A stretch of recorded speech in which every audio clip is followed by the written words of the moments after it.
Welcome, everyone, to another episode of Faith Unaltered. I'm just one of the three awesome co-hosts that you have with you today. With me, Dane Von Ace, Dale Glover, and our special guest, Dr. Robert Sungenis. We're going to be talking about geocentrism. And so, with that being said, guys, Dane, how you doing, brother?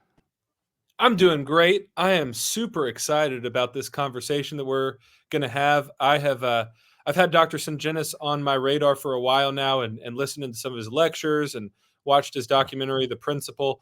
And I find this topic really interesting, and I find a lot of the arguments and data that Dr. Sungenis is bringing to the table to be very compelling. So I'm excited. I told Dr. Sungenis backstage I'm on the fence with this topic, and I want him to bring me all the way over to his side because it's an exciting concept. And anyway, I'm really looking forward to this and just grateful to have the opportunity. Look, So Dane, I'm I good. don't think it's going to take much for you, bro, because you got me very interested in this conversation. And Yeah. so we were talking about it, and I said, I didn't even know this was a thing, bro. Not a clue. I've seen Dr. Sungenis debate James White, but other than that, I was like, what's geocentrism? So I said, all right, I'll try to reach out. And we got in contact with Dr. Sungenis. And so thank you for joining us. It's a pleasure to meet you, and I'm excited to have this conversation as well. Before I introduce you, though, Dr. Sungenis, Dale, how are you doing, brother? Hey Tyler, how's it going? I'm doing well. This is today's going to be a busy day for me. This is my second of three I know. podcasts today, so quite busy. But yeah, I'm looking forward to this too. I know next to nothing about the issue. I've never researched this in depth, so it's going to be. I'm interested to see what has Robert got. I am not on the fence. I lean skeptical, but like I said, I wouldn't be able to debate Robert at this point. So yeah, I'm interested to see what he's got. Right on, right on. Well, I appreciate you guys joining me today with this interview. So, Dr. Sungenis, welcome. It is a pleasure to have you, sir. How are you doing? Oh, let me Now that unmute I'm you. on the show. So I'm always interested and amazed at the followers of geocentrism. By the way, it's not geocentricism, it's geocentrism, just to make sure we're on the same wavelength there. Awesome. Thank you. Some people say geocentricity. That's, I don't use that myself, but everybody knows what geocentrism is. So at any rate, I am just very happy to be here and help explain this whole issue. And you know what I find is that I can't make a blanket statement, but the younger people that are coming up the road who, when I first started this were either babies or in their toddler stages, and now they're in their 20s and 30s. And they're the ones that are really grasping onto this and saying, oh my gosh, we have a whole new way of looking at the world. And they find out, well, it's not new, it's actually old, and we're just bringing it up again. Because the truth can never lay down and be still. It's always going to try to rise to the top, Right. So I'm happy to be one of the facilitators of that. And that's all I consider myself to be, is a messenger boy. And so that's what I'm here to give a message. Right on. We're looking forward to it. And Dane, to get this interview kicked off, brother, this was your idea, so I'm going to go ahead and hand it over to you, man.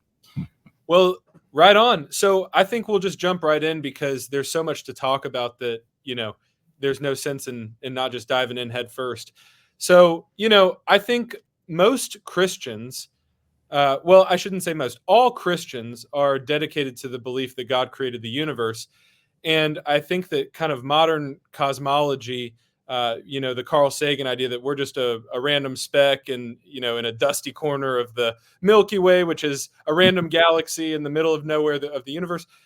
We have kind of adopted that and said, yeah, but God still made the place, even if we're in sort of a random spot within it.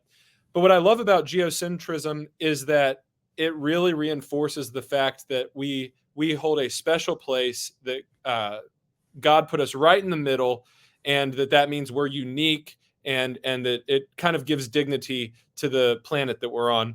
And so I'm really excited to dive into this. And I wanted to just first ask a few questions about, how you got into this. So what got you first interested in this topic? It doesn't seem like something that, just falls out of the sky and hits you. Like what was your door that led you into the geocentric studies? It's a funny story, actually, because I had no intention of going in this direction, believe it or not. And now it's been 20 years down the road. One Sunday afternoon, I had nothing else to do for some reason. And I said, let me go on the internet and see what's going on there. This was back in 2003? Yeah, a long time ago. So I'm looking at, and I come across this guy because I was interested in science and they had some science issues up there. And I came across this guy who was saying that the Earth was in the center of the universe and doesn't move.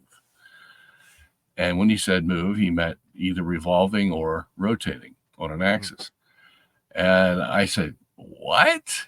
They still believe this kind of stuff? I mean, but he had a PhD in astronomy, and that made me listen.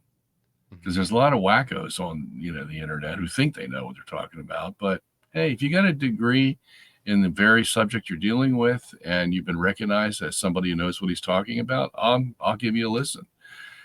And so he's talking about that. So the next thing I had to decide was, it was a nice day out. Well, I was going to go out and play basketball with my guys, the neighbors, or I was going to press the next keystroke and get into his website.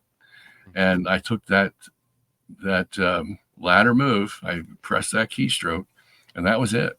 It was over after that. So, God's providence with one push of the button led you down this path. Yeah. So I never did play basketball, but I spent the next 2 hours reading his website. And I was a physics major in college at George Washington University.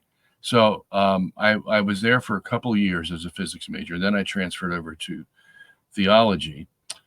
But I learned a lot of physics at that time, and I could tell whether the guy knew what he was talking about or not. So when I read his stuff, I go, that's interesting. I never looked at it that way, but that's true, and I had to admit that a lot of stuff he was saying just sort of fit together. And then it was just a matter of keep reading, keep studying, and that's what I did. And lo and behold, I'm a geocentrist today because of it. That's awesome. Yeah, That's cool. Awesome. Dale, you want to take the next question? Yeah. So I obviously look taking this, I guess, non-standard position. You're going to face a lot of backlash from the scientific establishment and what? No. Yeah. Never happens. Don't worry. I face it myself because I'm from Shroud of Turin, so I'm known as a kook as well. But obviously, facing this backlash, why do you think there is this almost an emotional reaction to even just questioning something like the Copernican principle? And why do you think this is such an important topic that for you'll face this backlash and say, like, hey, this is a truth worth dying for, so to speak? Yeah, there's a lot of ways to answer that question.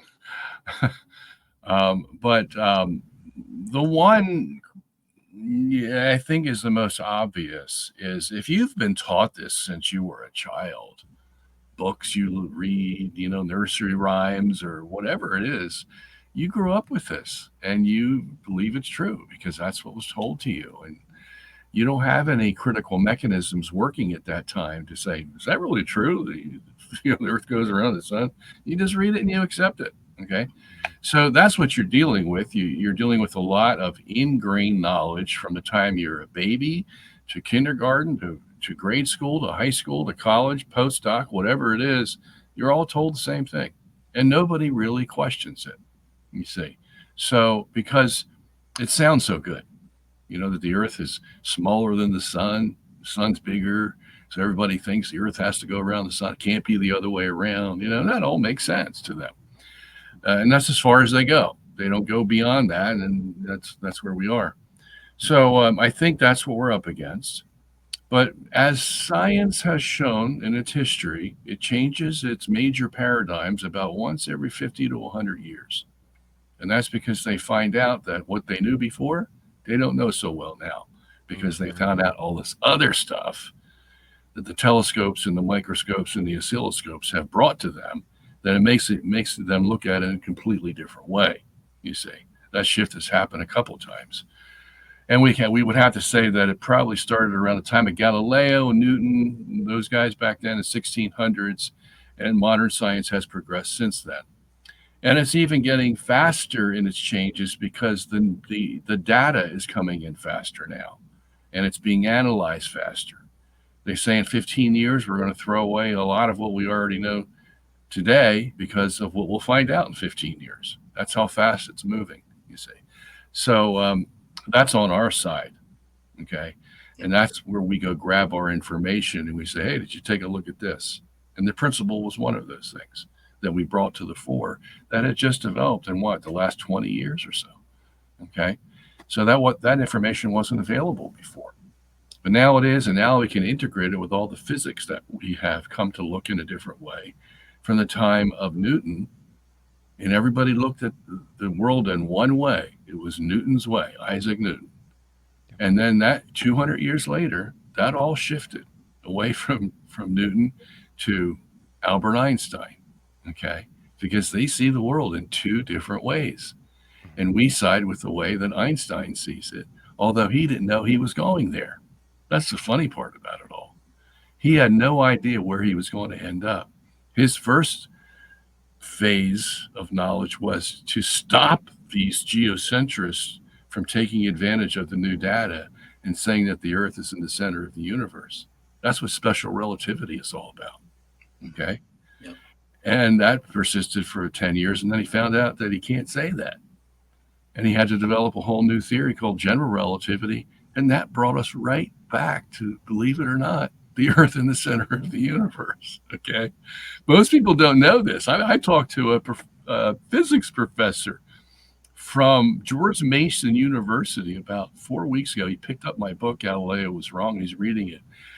And he couldn't believe that Albert Einstein's field equations actually took us back to a geocentric universe. He had never heard that before, never studied. This guy with a PhD in physics. Wow. And Dr. Sungenis, not to interrupt you, but isn't it true? Isn't it true that Einstein, in his book Evolution of Physics, he said, "My math works the same whether we go around the sun or the sun goes around us"? Yeah, he did say that, and the math has to work. It's not just an idea that the general physicist has to have. He has to work it out mathematically so that whatever his field equations will allow a heliocentric universe, those same equations have to be reciprocalized, let's say, and make a geocentric universe, because that's what relativity is. Right. Relativity demands that. So they had some guys figuring out what those equations were. Hans Turing, Joseph Lenz. There's been a whole slew of guys. Max Born did it and recognized it, and so that's the new information we have. You see, that the reciprocal is just as valid as the old model, the heliocentric model. And one thing I've learned recently was about Father Lemaitre. You know, you've heard the Belgian priest who they say invented the Big Bang. Okay, what I found out was that the real truth is that he was the one guy that took Einstein's field equations and said, hey, you can go this way with the field equations, and you can say we live in a homogeneous and isotropic universe, and that's the Big Bang universe, okay? Or you can take those field, and this is Lemaitre saying this now, okay? This brilliant mathematician, priest from Belgium. Or you can take those field equations and you can go the other way to say we have an inhomogeneous isotropic universe, and that's the geocentric universe. So but nobody knows that about Father Lemaitre. All they say, he's the inventor of the Big Bang theory, you know? And so it's a matter of choice with the science we have today, which one you want to believe in. And which one do you think they're going to choose? They're going to. I know which one they choose. Yeah. Yeah.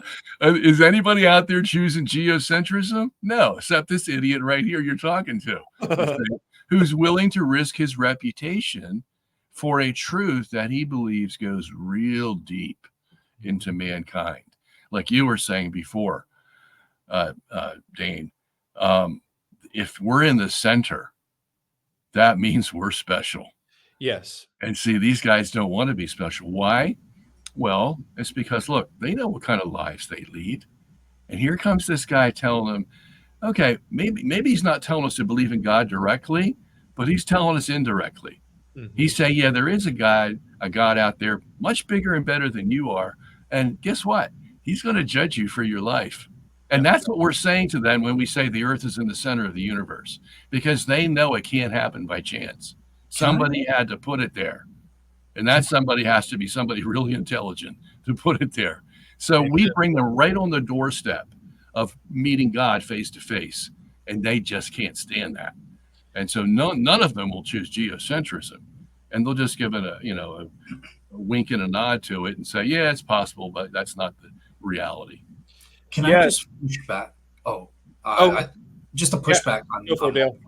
Okay, so one thing I'm kind of curious, because believe it or not, I think it's almost could be argued it's the opposite. If we're the center of the universe, like physically, that means there's nothing really that special, right? Because things would, of course, be centered around the main point of the universe and that. But if we are in a random place, then that's where you get an argument for intelligent design and the fine tuning of the universe, because there's no reason we should be in a special place where everything is designed to, support human intelligent life, as like Hugh Ross or William Lane Craig and those guys would argue. So couldn't it be argued that it's the opposite? If we are in a random place, that helps the intelligent design argument. Whereas if we're in the center, things just naturally gravitate towards the center, that we're not as special. What do you think of that? I think, to be very honest with you, I think it's a little convoluted. Okay. I say that politely, but the intelligent design thing, if they went to the next step and moved away and advanced the idea that the earth is here and it's everything around it that gives life to it is intelligently designed. Okay.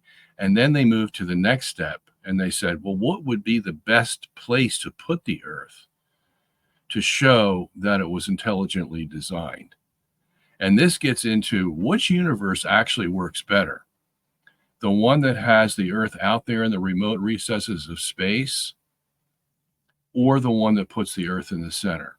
And the one that puts the earth in the center actually works better and more consistently, non-randomly.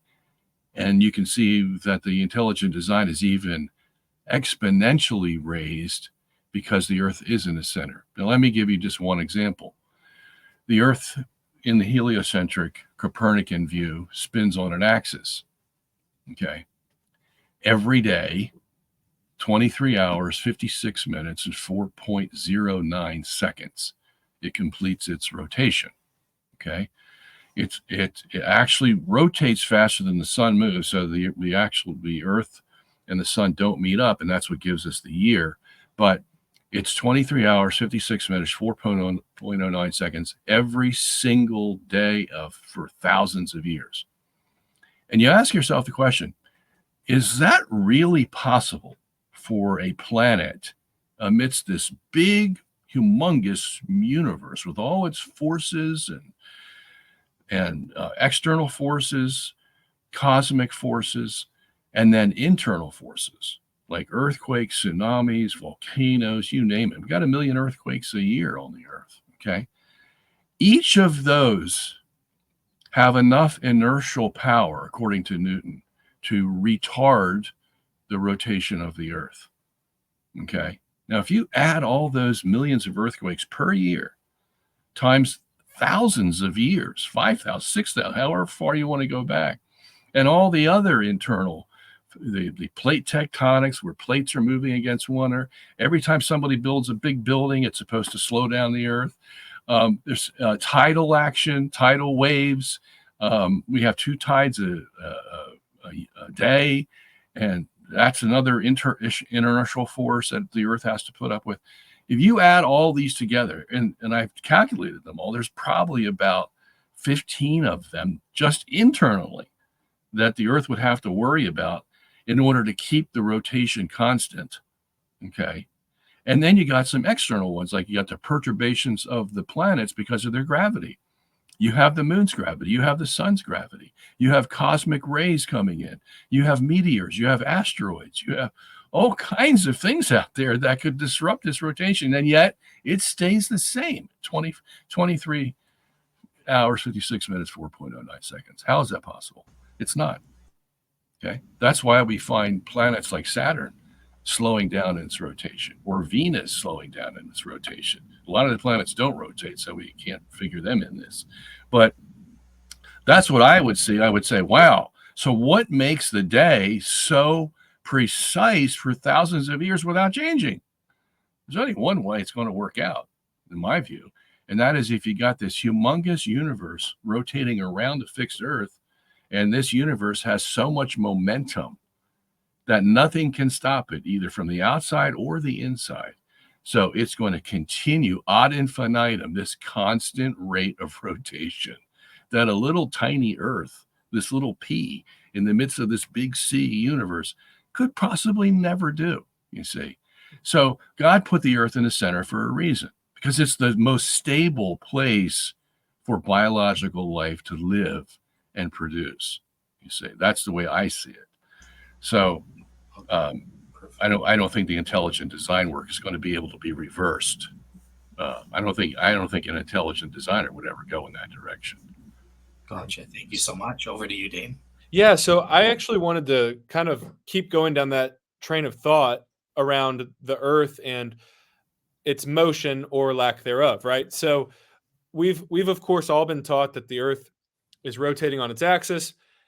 Simultaneously, it's revolving around the sun at like what, 66,000 miles an hour. At the same time, the sun is being pulled in the galaxy. So then you add that speed on top, and then the galaxy is moving through the universe. So we're moving supposedly in about 4 different ways at really great speeds, just as fast as you could imagine. And also, it's not even a perfect circle; it's an elliptic, right? That's the story, at least. And so here's where I'm going with this. With all of those types of motions, it seems like a clever scientist should be able to figure out an experiment to detect the Earth's motion. And I'm kind of leading you up to talk about Michelson-Morley, but has that ever been detected? Has science ever actually proven that the Earth is moving? No, and you'll find them admit this in their books. And this was the intriguing thing to me when I did the research. They all recognize that they have no scientific proof that the Earth is moving. At least the experiments they did with light. And you're talking about Michelson interferometer, 1887. You're talking about George Bedell Airy's 2 telescopes using light from the stars in 1871. You're using Dominique Arago's experiments with starlight back in the 1815s and to 20s. They recognize that whenever they use light to try to measure the Earth moving, it doesn't show anything. Okay. They like to use light because it's so fast. Okay. And now before, they've had experiments like, the Foucault pendulum. Okay. What else would they have? That was the most famous one, 1865. They've had other experiments like stellar parallax, stellar aberration. These are movements that the stars give against the Earth. And you're figuring, well, you should be able to tell whether the Earth is moving or not, because if the star is moving a little bit, well, maybe it's not the star that's moving, maybe it's the Earth that's moving. That was their logic. Okay. So we just reverse that logic. Basically, we say, well, how do you know it's the Earth moving? Maybe it is the stars moving. Okay. So that's not going to give you proof. Neither is the Foucault pendulum, because if the plane of the bob of the pendulum is the changing angle, well, that could be due to the rotation of the Earth, but what's it going to be rotating against? How is it going to know that it has to change the angle just because the Earth is rotating underneath of it? So that's not a complete explanation. Maybe It is that the gravity or the forces of the universe itself, best represented by the stars themselves, which are in the 22 septillion range. It's a lot of stars. Maybe they're pulling the plane of the Foucault pendulum. Okay. So as science has gone, they've seen that a lot of their interests were amateurish. They were just guesses because they didn't know what was out there, about the stars. Even Newton didn't know what the stars were. Nobody knew what the stars were. Not until the 20th century did we figure out, oh yeah, they're burning balls of gas just like the sun is, and some are here, some are there, and they may affect us. You see, that wasn't until Ernst Mach came along, right around the time of the Michelson-Morley experiment, where they began to look at the universe as this entity that may have some effect on us. And this, before I get into Michelson-Morley, this is the key to understanding geocentrism, if I may. Okay, is that this idea that we're all by ourselves in this little solar system, and that we can forget the rest of the universe. Okay, that was the going mentality with Copernicus, Kepler, Tycho Brahe, and everybody at that time. Okay, now here's the thing that changed everything when Newton came along, because a lot of these guys that I just mentioned, Copernicus, Galileo, Kepler, they weren't using mathematical equations. Maybe Kepler had a couple, but nobody was seeing the thing, and let's put that into a mathematical equation so that we can really show that if math supports it, then it must be viable. Okay. The first guy to do that, to really start doing that, was Isaac Newton. And he wrote this equation down. And tell me if you've heard of this before. It's called F equals ma. Anybody here heard that? Okay. So that's force equals mass times acceleration. And everybody was just so proud that they had this equation. And he used it for the heliocentric system. He said that you have this mass, the Earth, and it has to accelerate around the sun at a certain acceleration in order to stay away from the sun that's going to pull it in by its gravity. Okay. And you can prove it by F. That's what F equals ma means. And everybody was like, wow, for the first time in history, we understand how everything's put together. It's this equation that makes it all work. It was like the theory of everything equation back then,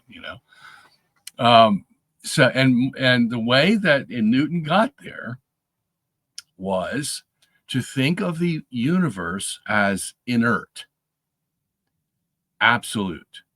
If it's absolute, it's almost like infinite. It can't move. It can't do anything. It's just there. Okay. And this is where he developed his idea of the straight line. Now that may seem like a sort of elementary thing, but it's actually the key to understanding this. He draws a straight line on the blackboard, okay? And, I can just imagine doing this in a lecture on geocentrism. And I draw a straight line, and I say to everybody, is that a straight line? And then I got them thinking, okay? Because now they're asking, well, why is he asking us if this obvious line is a straight line when it actually looks obvious that it's a straight line? And the reason is because Newton needs that. He needs that absolute concept of straight line, because that's what he said the Earth would be doing if the sun wasn't present. That the Earth would be moving in a straight line, and the reason it could move is he called inertia. It has inertia, so once you make it moves, but it's not going to move in a curve. It's going to move in a straight line. Mm-hmm. There has to be another net external force to take that Earth and pull it away from that straight line path, and that's when it will curve. Okay. So this is important, because what does it show? Well, it shows that Newton is not regarding the universe, the stars, or anything in the universe as having an effect on this little model that he's made. It's just the sun and the Earth. Okay. And you can include the other planets, but they're all going to do the same thing. So Newton limited the scope of scientific investigation to the solar system. And if you do that, we would all be heliocentrists today. There wouldn't be any show right now discussing whether this is possible or not.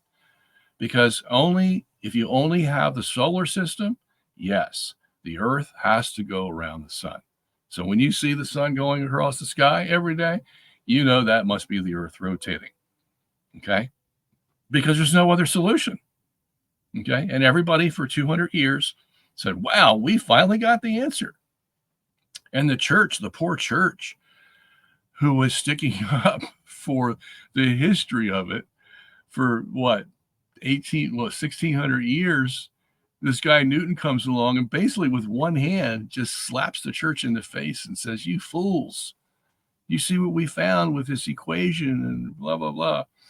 And they were reeling. The church was reeling, but she kept the faith. It's amazing to see how much she kept the faith. Because nobody knew what I'm going to tell you back then. Okay. If I told them what I'm going to tell you, it would have been easy. They would say, oh, yeah, that makes perfect sense. So, the church was right for the past 1600 years. No problem. Thank you, God, for giving us that information. It confirmed our condemnation of Galileo, you see. Because back then, Robert Bellarmine, he didn't have the science we have today that I'm going to give to you. Yeah, he's just going by the word of God. Hey, the word of God says the earth doesn't move. Period. Case closed. That was his attitude, right? And Galileo's arguments, of course, he had none. So there was no proof on his side. Right. But then somebody comes along 200 years after Newton and says, what right did Newton have to leave the rest of the universe out of the equation? None. Good question. None. Okay. So that puts us on a whole different setting, doesn't it? We're on a whole different stage now. Okay. Mm-hmm. And that's where we see that by the time Einstein comes along after Mach, and they were colleagues, and both came to the same reasoning together, things were not based on the straight line anymore. The straight line of Newton was taken away. And now they recognize the curvature of the universe. Okay. And that's why when you read Einstein, you read about curves and all that kind of stuff, and the gravity makes the outside part of the planet pull in a curved way around the planet, all that kind of stuff. It's curved geometry called geodesics. Okay. And at least now, sometimes they went off in the wrong direction with this stuff, but at least they showed that you can't run the universe by a straight line. Mm-hmm. Okay, that's over. So what does that mean? And if you include the rest of the universe, then you're in a whole different realm, and you have to figure out how straight lines and curved lines coordinate together to make a universe. And now, okay, that gets pretty complicated, but it does this. It takes us away from this old Newtonian idea to the new relativistic idea, which brings us right to the door of geocentrism, as I told you before. Because if you believe in relativity, you have to believe that whatever model you set up, there's a reciprocal to it in relativity. Okay. And just like Father Lemaitre found. Okay. So that's pretty much the history in the physical sense, the physics of it. Do you have any questions about that or anything? Want me to develop anything? Yeah, I think I've got some follow-ups. Before that, though, I do want to remind our audience that if you have questions for Dr. Sungenis, you can put them into our chat. And if you super chat a question, it will get first priority, and you'll be helping support this ministry at Faith Unaltered. So we will give super chats first priority. But yeah, so that was definitely a lot to think about, and it's all very interesting.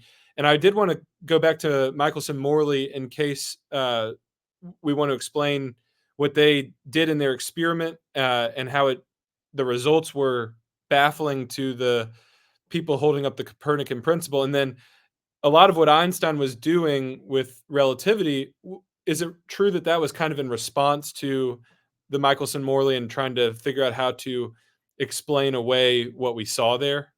Yes. Okay. If you Because want to look, dive into that, that'd be great. he's just like you and the rest of the people, or me and the rest of the people. He's grown up with this idea of Copernicanism, and he thinks it's right. He doesn't know how he can prove it, but he thinks it's right. Okay? Because not only does he think it's right, but he thinks it's right because the alternative is that the earth is in the center.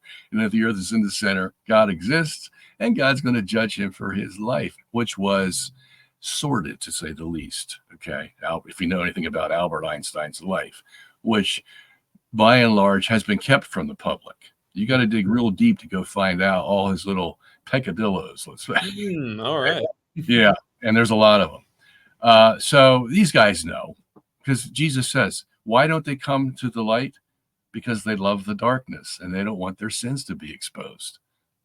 Simple answer, right from the mouth of Jesus. Okay. Yeah.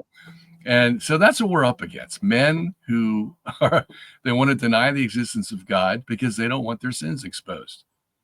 Okay. That's all it amounts to. So they'll do anything, whether it's science or music or politics or whatever. They'll do anything they can to get this idea of God out of here so we don't have to worry about it. Okay. And Einstein was among them. And so he had a lot of incentive to try to answer the Michelson-Morley experiment because it looked like that experiment was showing the earth wasn't moving. And if it ain't moving, then that means it has to be in the center. Yeah, there's no other options out there. Okay. Yep. The thing that doesn't move has to be in the center. Everything else moves in a circle or a sphere. Okay. And so, yeah, I was going to say, so what Michelson-Morley were doing is they were shooting light beams in the direction of where the ether was supposed to be coming towards us, right? Yeah, I was going to get to that in a second. Oh, okay. Sorry, I'm rushing you. I shouldn't rush you. I'll go there because I know you're biting at the bit to hear that. So I'll go there. Cool. All right. So the idea is, if the earth is moving, and how can we measure how fast it's moving and if it's moving? And so they devise an experiment, a very ingenious experiment, wherein if you take a light beam and you shoot it in the direction you think the earth is moving around the sun, and that would be counterclockwise. Okay. So the back of the Michelson-Morley experiment would not be pointing in the direction of the earth's supposed movement. The front of it would, and they shot that light beam into that direction, and then they made it bounce back. And you can do that if you just make your interferometer, let's say, 10 feet long. You just shoot it 5 feet that way, and it's going to bounce 5 feet back to you. But it did go in the direction that the earth is supposedly moving, you see, at least for 5 feet. Okay. And then you get a control light where you don't shoot it in the direction that you think the earth is moving. You shoot it up or down, where there's no effect at all, because the earth is not moving up or down. It's only moving in one direction, counterclockwise, laterally, counterclockwise. Okay. Now, they believe that there was ether in space. There's a substance in space. They called it ether because they didn't know what the heck it was. You could call it ether or schmether or whatever you want to call it. The fact is, they believe something occupied space because space could not be empty. Okay. Because you can't say, there's nothing out in space. Why can't you say that? Because nothing doesn't exist. The very word nothing means there's nothing there. Okay. Right. So there has to be something there. We don't know exactly what it is, but it's something, not nothing. Okay. And they all believe that. From the Greeks onward, they all believe that. There's a Democritus, and somebody else is having an argument. He says, well, there's a void out there and there's atoms. And the other Greek says, well, if there's just atoms in a void, well, the void means there's nothing there. And if that's the case, then the atoms would be touching each other, you see, because you can't have a nothing between them. That's not a nothing. You have to have something. Even space is something, right? It's something, yeah. And we found out today, you see, this is the new knowledge I was talking about, that, yeah, we can actually go detect what's in that space now. We have that ability, okay? And you'll find out about Einstein, how contradictory he was, because in the first instance, he rejects the ether, and then 10 years later, he takes it back. He takes it back. So this is all stuff the public doesn't know, but I do because I did the research. At any rate, in the Michelson-Morley experiment, this was the key. How can we find out the Earth going around the sun? Well, we shoot that light beam in the direction that the Earth is supposedly going and measure it against a control beam, and there should be a difference. There should be a difference. Now, there was a little difference. Every time they did the experiment, over 50 years, by 12 different experimenters, everybody always found a little difference, but not nearly enough to commensurate with an Earth revolving around the sun. Mm-hmm. Okay. They would get like a 3 and they needed a 30. Mm-hmm. Okay. And this would happen every time. And I can explain why they got the 3, but I'm not going to do it here now. But they never got the 30 kilometers per second that they were looking for. Nobody over 50 years. This has been the most repeated experiment ever done in the history of science. Wow. Yeah. Wow. From 1881, when Michelson first did it, to 1930, when a guy named Joos did it, Joos. And they all found the same thing, that there wasn't enough resistance from the ether to say that the Earth is going around the sun. Okay. So what should the conclusion be? It should be the Bible was right and that the Earth doesn't move. Right. And as a matter of fact, the literature shows that. They knew that a non-moving Earth is a legitimate explanation to that experiment. And then the next paragraph or sentence will say, but we don't like that interpretation. That doesn't fit in with our paradigm, our beliefs, our this, our that, you see. And so now we make a philosophical judgment. We'll find some other way to answer that experiment. And lo and behold, Albert Einstein comes along, and this is what made him famous. This is what the special theory of relativity is all about. He admits that he came to the special theory of relativity because of the Michelson-Morley experiment. Okay? So if an experiment shows the Earth isn't moving and some scientist comes along and says, well, I can explain to you why it looks like it's not moving with this theory called special relativity, how famous do you think that's going to make him? They're all going to bow to his feet and say he's the greatest scientist the world has ever known because he kept us away from this fixed Earth idea that was back from, the Stone Age. Okay. We've advanced since then. And so we don't have to throw away 500 years of science that has developed since Galileo because Albert Einstein saved us from that. Okay. So you can see what's going on. There's a lot of psychology and philosophy going on in science when they give you this impression that it's just men in white lab coats doing experiments, right? And being very objective. No.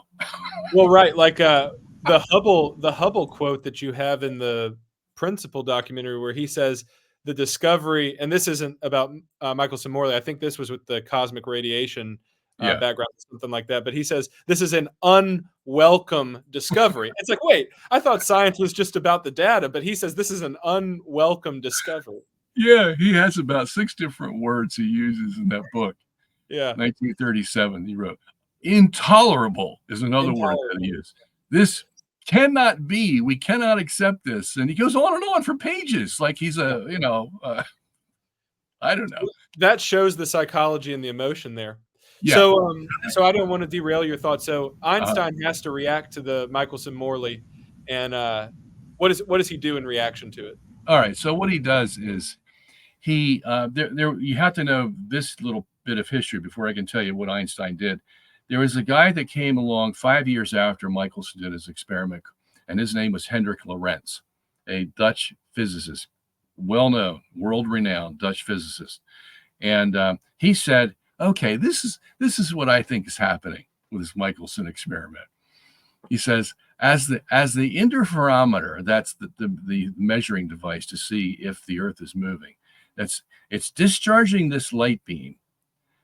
Well, as the interferometer is going with the Earth around the sun, it's receiving pressure from the ether that's making it shorter than it was before they started the experiment.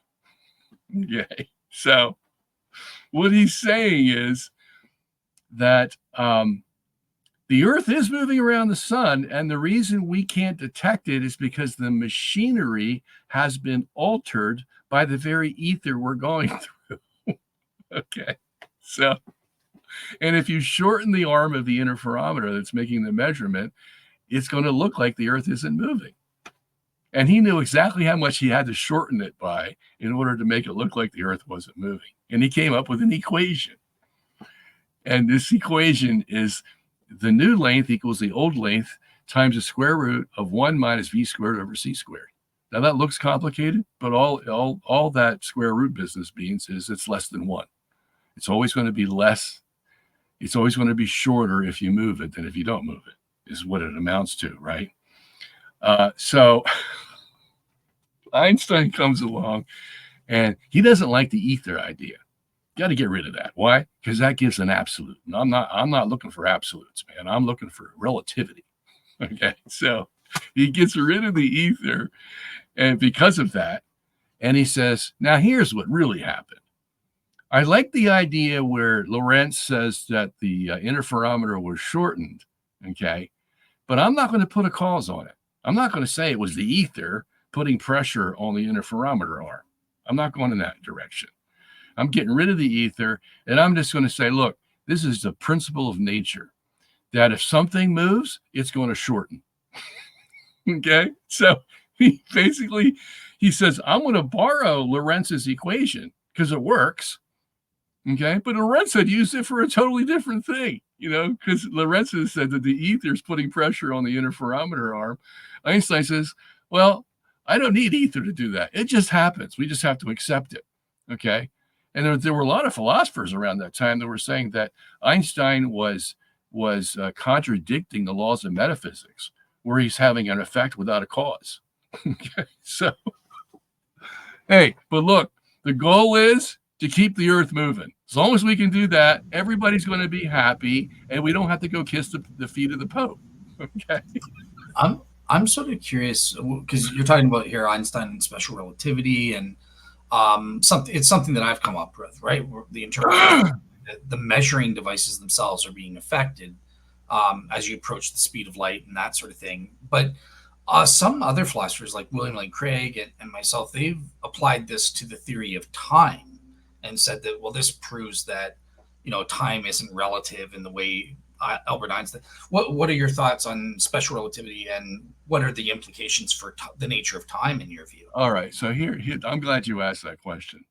Does that now you've just opened a can of worms that you should be able to see the whole fallacy of this thing. Okay, so if you claim that the length of a moving object is going to shorten or it's going to contract, okay, and you had planned to send that object from point A to point B, okay? That object's moving along. He's going from point A to point B, okay? Now, let's say that object is 2 feet long, no, 2 inches long. Doesn't matter. I'm just trying to make it easy. So you should use the metric system. I am a Canadian, so. Oh, okay, sure. So it's oh gosh, the Canadians. it's 1 meter long, okay? Okay. And it's going from point A to point B. Now, if you shorten the length of that meter while it's traveling from point A to, because that's what your theory says, that it contracts as it moves, okay? And remember, this is all because they want to make sure that the Earth keeps moving in this Michelson-Morley experiment, okay? So if it contracts, let's say it contracts to, I'll make it big. Let's say it's 95% of the length it used to be because it's moving fast enough to contract that length, okay? You with me? Yep. Okay.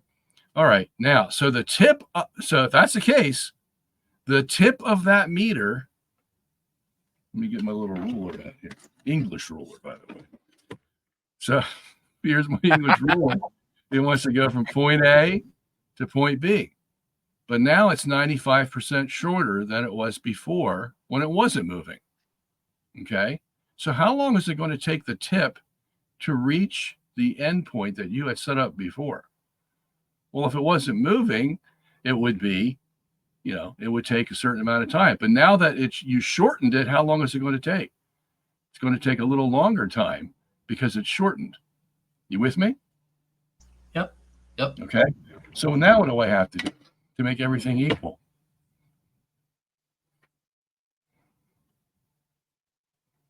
I got to give it more time. I have to dilate the time, as Albert said, in order to get the tip of that meter to point B as it was supposed to go before we shortened it. You see? So you got to give it more time. And this is where the whole idea of time dilation comes in. This is where it was born, right here. You see, and they kept figuring this out. They were saying, oh my gosh, if we shorten the length, how's that going to affect things? Well, it's going to mean we have to dilate the time. Not only that, they had another thing to worry about. Because if you shorten the length of a meter, what do you do to the composition of the meter? You make it more dense. Okay. And so now, what do you have to do? Now you have to increase the mass of the meter in order to make all things equal by the time it reaches point B. Okay, so you got to change the time, the length, and the mass. And that's exactly what special relativity requires. Okay, if we're going to go through this, guys, if you don't want the Earth to be still in space, here's what you got to put up with. And that's the theory of special relativity right there. Is this theory of special relativity, is that something that is observable, or is it really just a math problem on a book page? It's not observable, you see. Okay. That's the whole thing. There's no experimental evidence for length contraction. It's a theory. So now, it's not just the that Einstein wrote on a piece of paper, basically. Yeah. As clever as it may be, it's just ink on paper. That's right. Gotcha. See, his theory was that the ether was compressing it. And Einstein said, no, it's not either. It just happens. We got to put up with it. We don't know what causes it, but that's what happens. And but the thing that grabbed everybody was he put an equation to it. You got a fancy equation. Everybody's going to go, ooh, wow, you got an equation. It must be true, Equations are pretty, aren't they? They are, So anyway, that's the story behind that. And I should go on to show how Einstein flubbed that up also. But I it's not that I'm trying to put him down. I'm saying it wasn't for Albert Einstein, we wouldn't be here talking about this. Okay. So, I mean, his blunders across the way, we just take the good from it and we use it the way it's supposed to be used. And everybody's happy now. But as far as this experiment, what was I going to say? It was a funny thing that happened. Well, let me just go on. So Einstein says, no, that's shortened. I'll use Lorentz's equation and make it look real pretty, and everybody has to accept it. And then he used it for Maxwell's electromagnetic equations. And the reason he did that, here's an interesting story. If you know anything about the science of this, James Clerk Maxwell, 1860s, most famous physicist in the world at that time. Okay. He's doing experiments in electromagnetism. And he's got two objects, an induction coil that can generate a current, and he's got magnets. Okay. And here's what he did, the experiment he did. The first experiment, he took the magnet and he moved it around the induction coil like this. Okay. And it generated a current an electric current in the induction coil. Okay. And he could measure what that current was. So then he took the induction coil and he made it go around the magnet. Okay. And it did put it put electric current in a magnetic field, but they were different. They measured differently than when he did the opposite. You see? When he moved the magnet against the induction coil, he got one result. And when he moved the induction coil against the magnet, he got a different result. Okay. So what does this say about nature? It's absolute. You can't futz with it. You even have to be careful about what you make go around what, because you're going to get a different result. Okay. Now, is that close to relativity or far away? It's far away. Okay. I mean, that just is anathema to Einstein. We got to make everything relative, you see. It's all got to fit together because I'm looking for the theory of everything, just like today Hawking was and everybody else, you know. But it's absolute.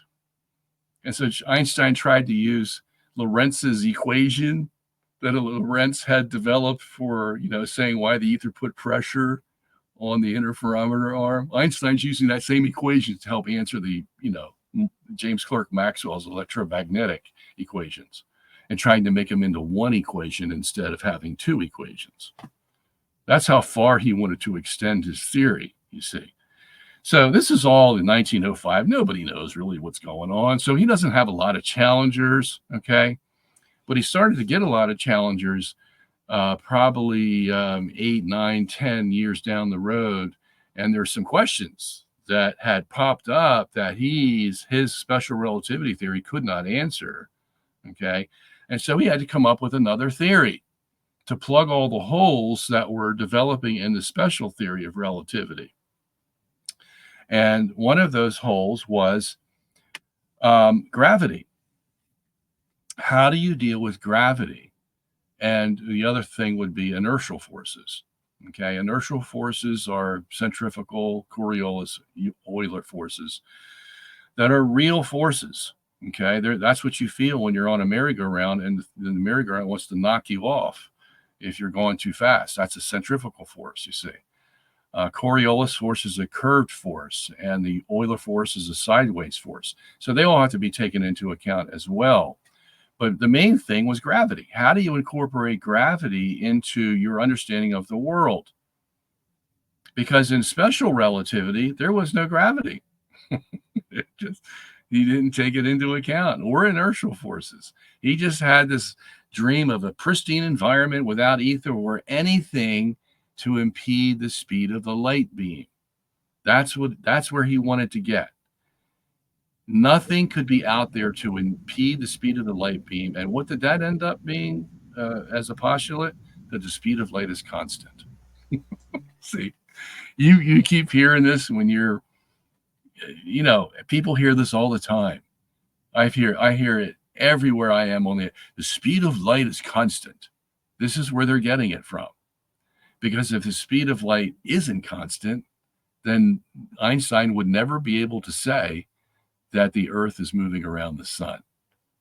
The reason he wanted to say that the speed of light is constant is to make light beams unable to measure whether the Earth was moving around the sun. And the only way you could do that is by saying that the speed is constant and can never change. Well, if it can never change, you can't measure anything then, you see. Okay, so right. It's hopeless. All right, so that's the kind of environment he wanted for his special relativity to keep the Earth moving, basically. Okay, now keeping in mind that they all knew that a non-moving Earth would have answered this thing very simply, and nobody had to invent length contraction, nobody had to invent time dilation or mass increase, nothing. You see, it was very simple. The Earth isn't moving. That answers the experiment. Okay, but we ain't going there. It's basically what their attitude was. It's the opposite of Occam's razor. Let's choose the most complicated answer. Yeah. Death by 1,000 qualifications. So, Tyler, Dale, y'all want to jump in with any more questions? Actually, guys, y'all are making my job easy. Like, I can just sit here and listen to you all day. My godfather, Dr. Bo Branson, said, if you're sitting in a room with people who are just smarter than you, just sit back and listen and enjoy. And that's what I'm doing. But I've got to actually run. So it's my daughter's birthday today. Okay. And we're taking her to a carnival. But you guys keep going. I'm going to watch on YouTube.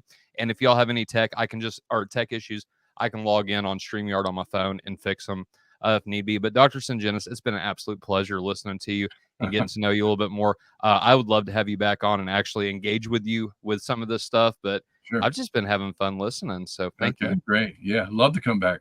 Right on, brother. Right on. Well, all right, tell Kelsey happy birthday, man. Will do. All right, see you guys. Enjoy. Awesome. Yeah, I What part of the guess. country are you guys from? I We're know, all I from know different Dale from places. Canada. Yeah, I'm in I'm a Tennessean, and Oh, Tennessee. Tyler's Indiana, I believe. Oh, okay. Yeah. Yeah. Where are you at? I'm in Pennsylvania, southern Pennsylvania. Okay, right on. Yeah. So Dale, did you have any follow up? Because there's a few other things I'd like to talk about before we run out of time. Yeah, so not a follow up on that because I think Robert was just answering my last follow up, but something else related to the science. I'm kind of interested in evidence that you think can actually support the geomet. So it's one thing to kind of attack Einstein's interpretations and say it doesn't make sense and stuff like that, but is there actual empirical evidence? So, for example, I know that some people that take your view have argued that the redshift data can actually be used to demonstrate geocentrism there. So, yeah, do you want to go about that? And same deal with the cosmic microwave background radiation. I think Dane mentioned that earlier, but that can also be used. So, like, Yeah. how do these possibly support the geocentrism model? Yeah. So redshift, I'm glad you mentioned that because that's basically right after Einstein. That's the second stage was the redshift issue, and this goes right back to Edwin Hubble that we were talking about before. Okay, so Edwin Hubble, he's in 29 now, great astronomer of the world.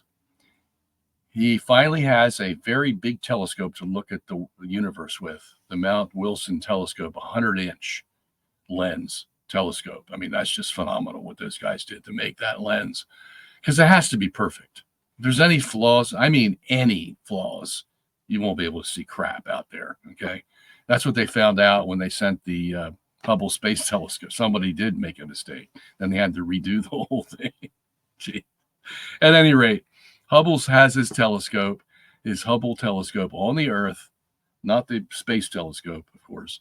And he's looking all around at the galaxies, and he sees thousands of galaxies, thousands. No one had ever seen a galaxy before, but he's seeing them all right in front of his eyes.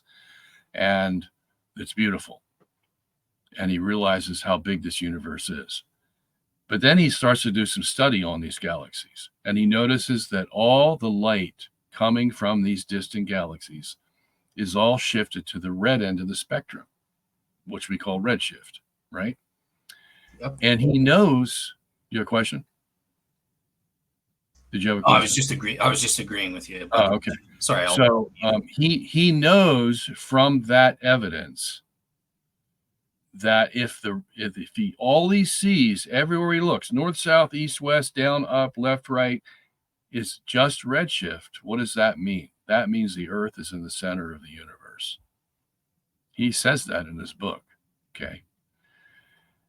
And Hawking comes along later and confirms this and says, yeah, because if we weren't in the center, we would see some blue shifts in addition to the red shifts. Okay. But if you see just red shifts, that means you're in the center. So he says, we can't have this. Okay. Because we all believe the Earth isn't in the center, number one, right? And what does this do to us philosophically? Well, it turns things topsy-turvy. We don't want to go through that, do we? All right. So we got to figure out some way to make it look like the Earth is not in the center of the universe. How are we going to do that? Can So I poke? Go ahead.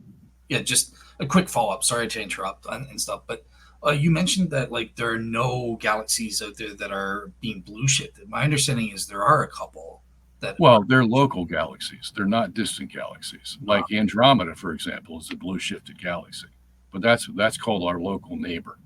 Okay. There are no galaxies, distant galaxies that we're talking about that are in the blue shift. Okay, so we know that for a fact. If somebody finds someone out there, great, but that hasn't been till this day.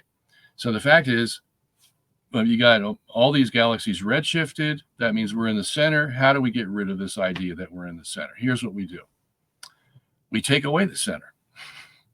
And you can do that if you switch from Euclidean geometry, that's based on 3 dimensions, to what they call Riemannian geometry, that's based on 2 dimensions. And in that geometry. All you have is a surface. And it's like a balloon. A balloon has a surface, doesn't have a center. Although somebody can say, well, there's air in the center, but that's not the balloon. The balloon material is a surface. Okay.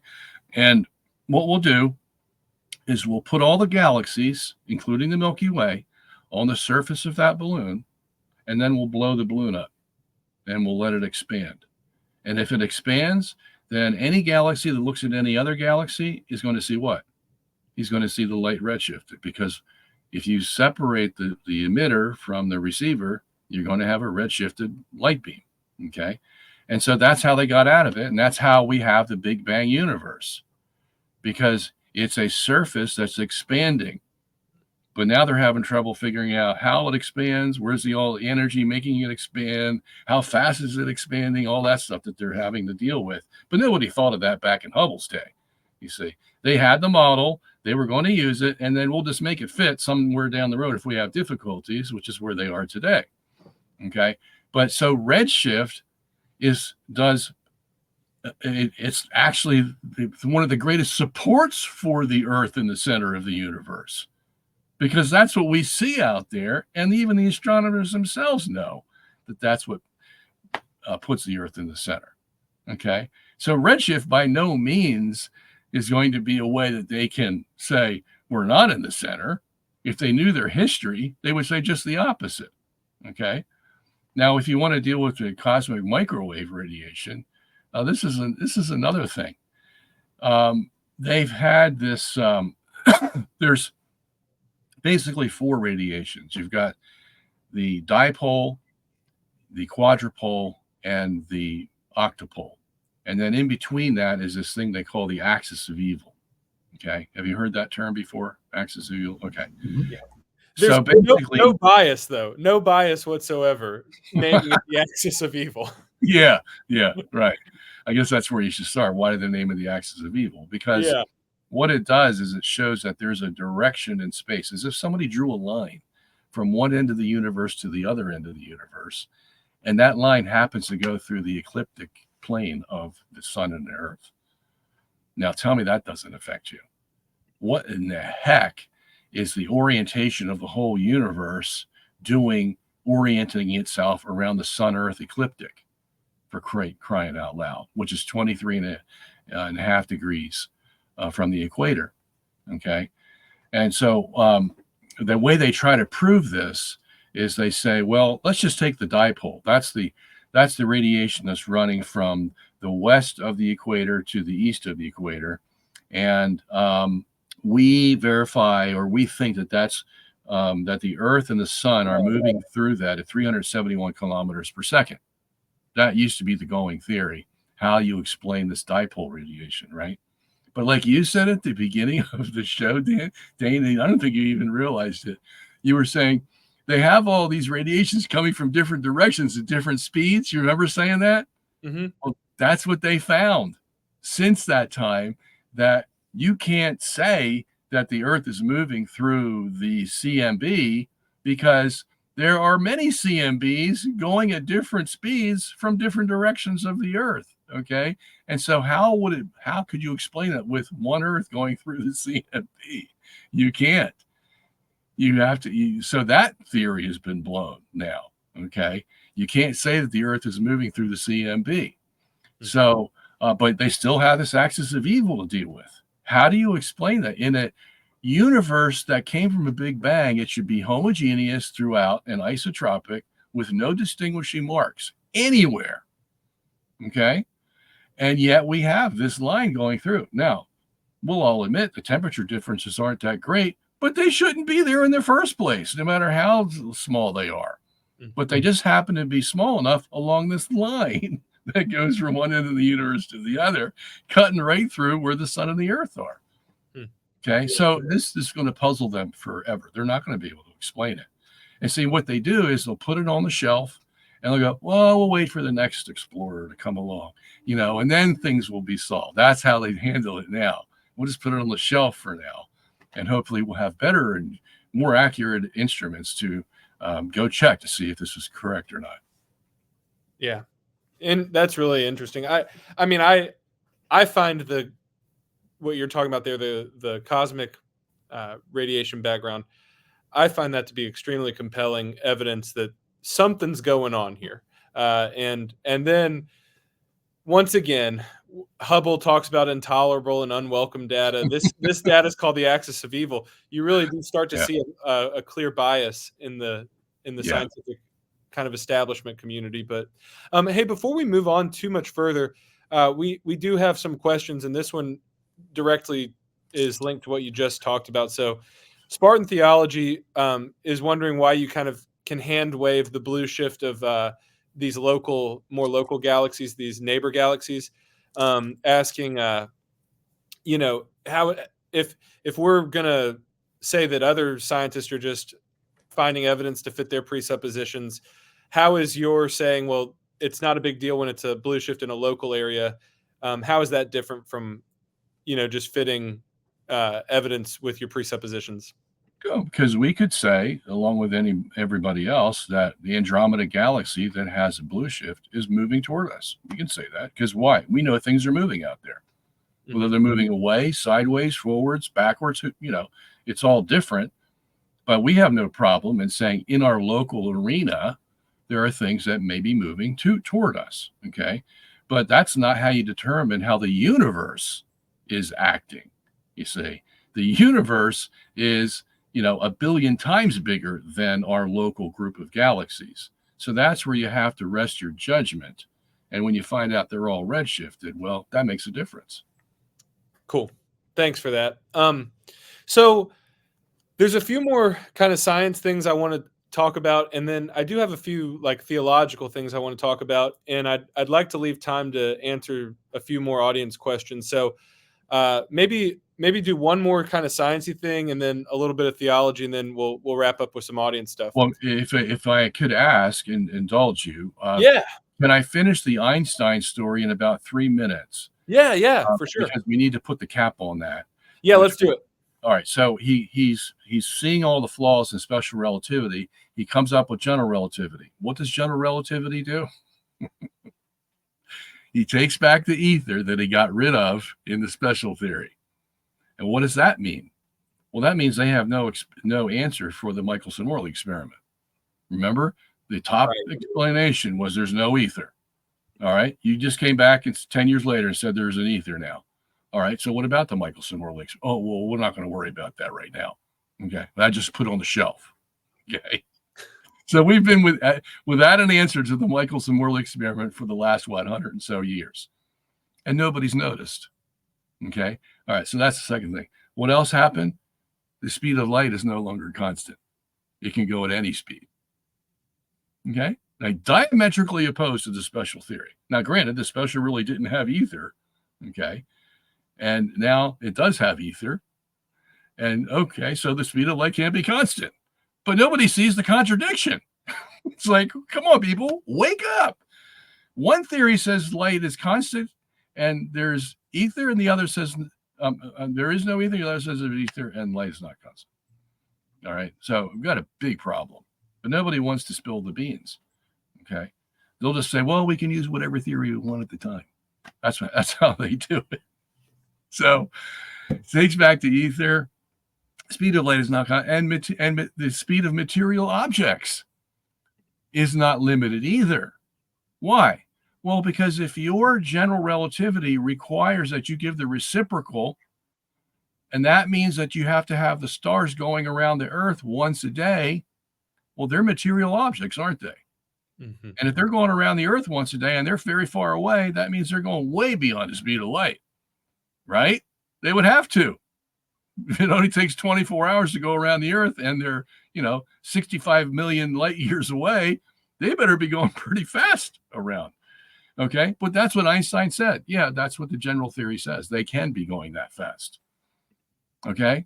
So now we have just a complete shift from the limitations of special relativity to the open-endedness of general relativity, you see. And that's where it ends. Then he dies. And before he dies in 1922, they thought he proved his general relativity theory by the eclipse data. Okay, so that further cemented general relativity into the conversation. Nobody was going to get rid of that. And, then we go on. So I just wanted to put that little cap on there. Yeah, thank you for that. That's it really is interesting to see how we're trying to piece things together. And if there's one point that the audience gets from this video, I hope it's this. You're seeing that a lot of the cosmological sciences are not quite as based on observation as we're led to believe. A lot of philosophy is coming into it, a lot of just math, which math is good, but it's only pen on paper until you actually observe it in the real world, Yeah. whatever these equations are. So I hope people will see that, whether it's Einstein or anybody else. The irony of that, Dane, is, remember we talked about Hubble and Yeah. all the words he used? Well, the title of his book where he uses those words is called The Observational Approach to Cosmology. That's so funny. Yeah. Irony upon irony, right? Yeah. Dave, is it okay if I ask one last scientific based thing before we go to theology? Is that so it may be the same one I wanted to ask. I had one more kind of science question as well. Okay. I wanted to touch, and if it's not the same one you had, Dale, we can do two more on that. And we can try to keep the answers sort of short to leave some time for the theology. But I was going to ask about the concentric shells and the way that the galaxies around us have been mapped. So, Dale, was that the same one you had, or did you have something else? I had something else that's Okay. Not on the list, but I do see some people in the audience asking it. So, yeah. Okay, how about this? If you can give a real quick answer about what the concentric shells is and the map of the galaxies and how it's good evidence of geocentrism, and then Dale will have one other question as well. All right. So in 2001, they did a study of over 400,000 galaxies. It's called the Sloan Digital Sky Survey. And they still use it today. It was an amazing study. And in that study, they found if you know how to categorize and group these things, and a lot of mathematics is involved, you see concentric spheres of galaxies centered around our galaxy or our Earth, okay, to the tune of each shell is 250 million light years apart from the previous shell. And they go out into 7 shells. Gee, 7. Wow. Okay. So there's 7 shells, and each shell has the maximum amount of galaxies that it could contain. And between the shells, there's hardly any galaxies. There are some, but not enough to make an impression, to be prominent. So in other words, there's 7 prominent shells of galaxies that surround us. We're in the center of it all. And this was part of our movie, The Principle. John Hartnett had done a lot of work on this and did all the math, as a matter of fact, and showed how this was possible. Now, interestingly enough, in that diagram that I helped create with John for the movie, they have what they call the Great Wall of Galaxies, okay? And there's no match for it on the other side of the image. You have galaxies, but they're not as big as the Great Wall of Galaxies, and it's on one of these shells, okay? So what does that tell us? That tells us that the galaxy count in the universe is lopsided.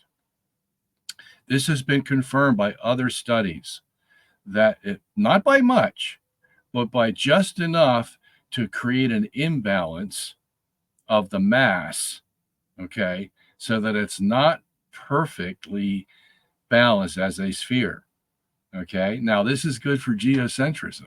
Why? Well, here's where we need to make a couple of distinctions.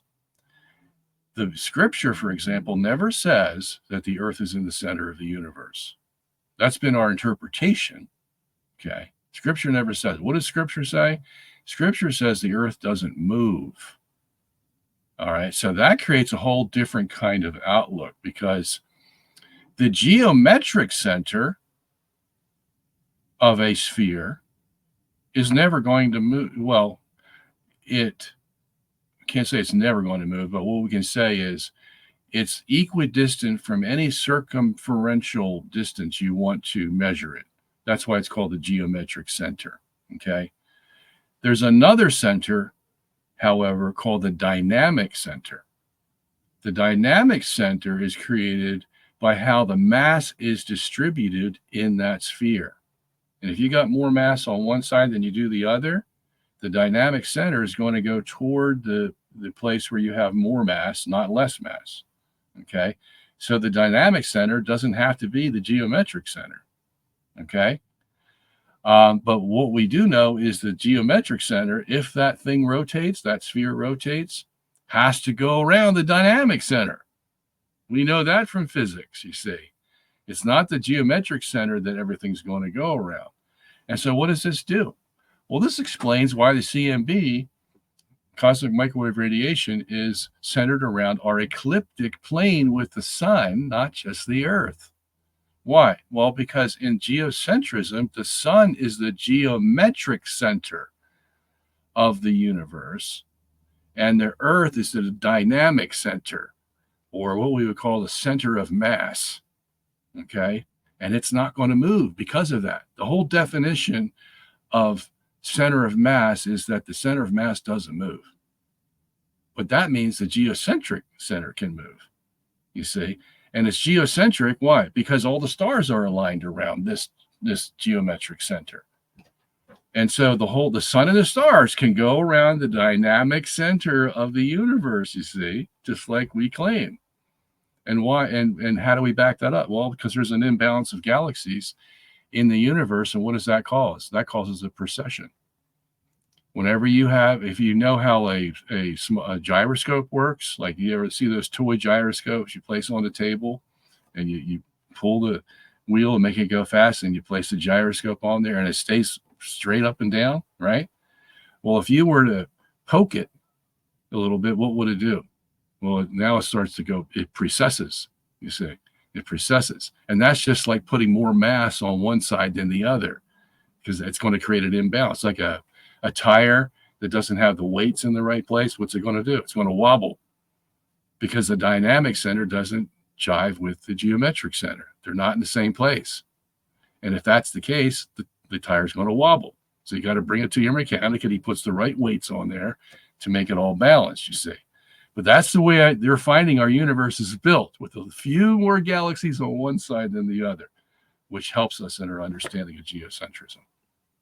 Very interesting. Thank you for that. Dale, let's do one more science question and then we'll move on. All right. This is just a very simple one, but I've seen it in the chat, and it was something that I was thinking of as well, because in terms of the geocentric model on the solar system, and it's not just a bunch of math. We have satellites out there. We have actual people out there from all walks of life. Like, I was watching Answers in Genesis video.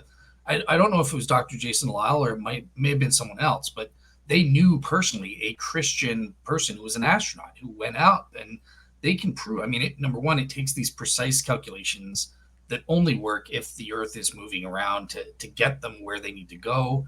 And they are making observations consistent with a heliocentric model. So, like, what do we do about these kinds of observations from people, not just atheists or something like that, but even Christian astronauts and stuff?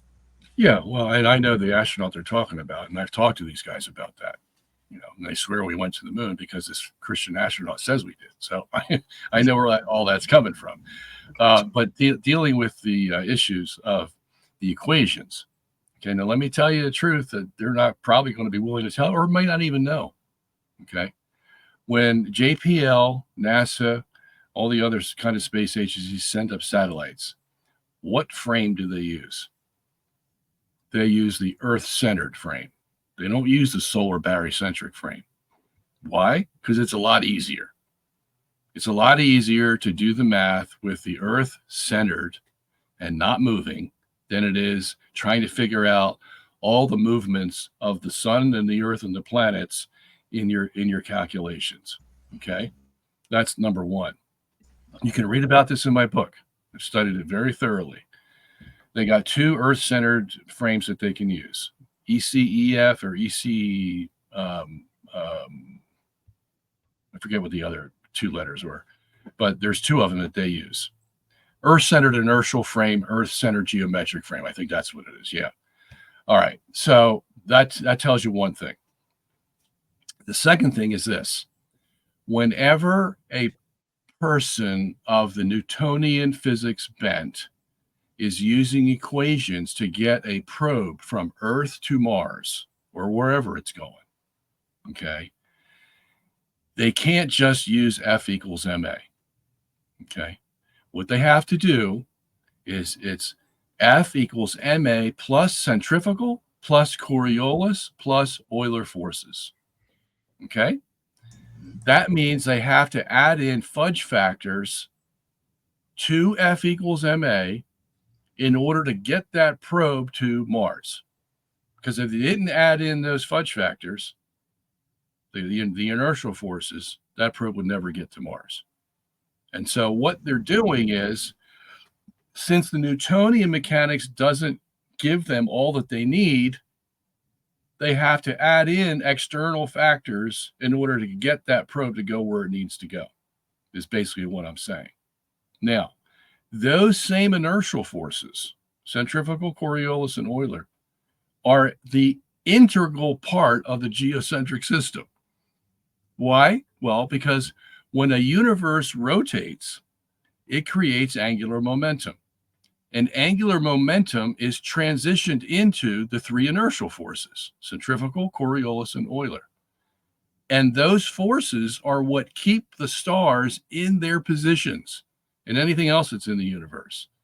Because you would wonder, if the universe is rotating, wouldn't the stars sort of go to the rim of the universe, like, you know, like you're on a merry-go-round and you're like forced out to the perimeter of the merry-go-round because of the force of the rotation? Yeah, you would think that.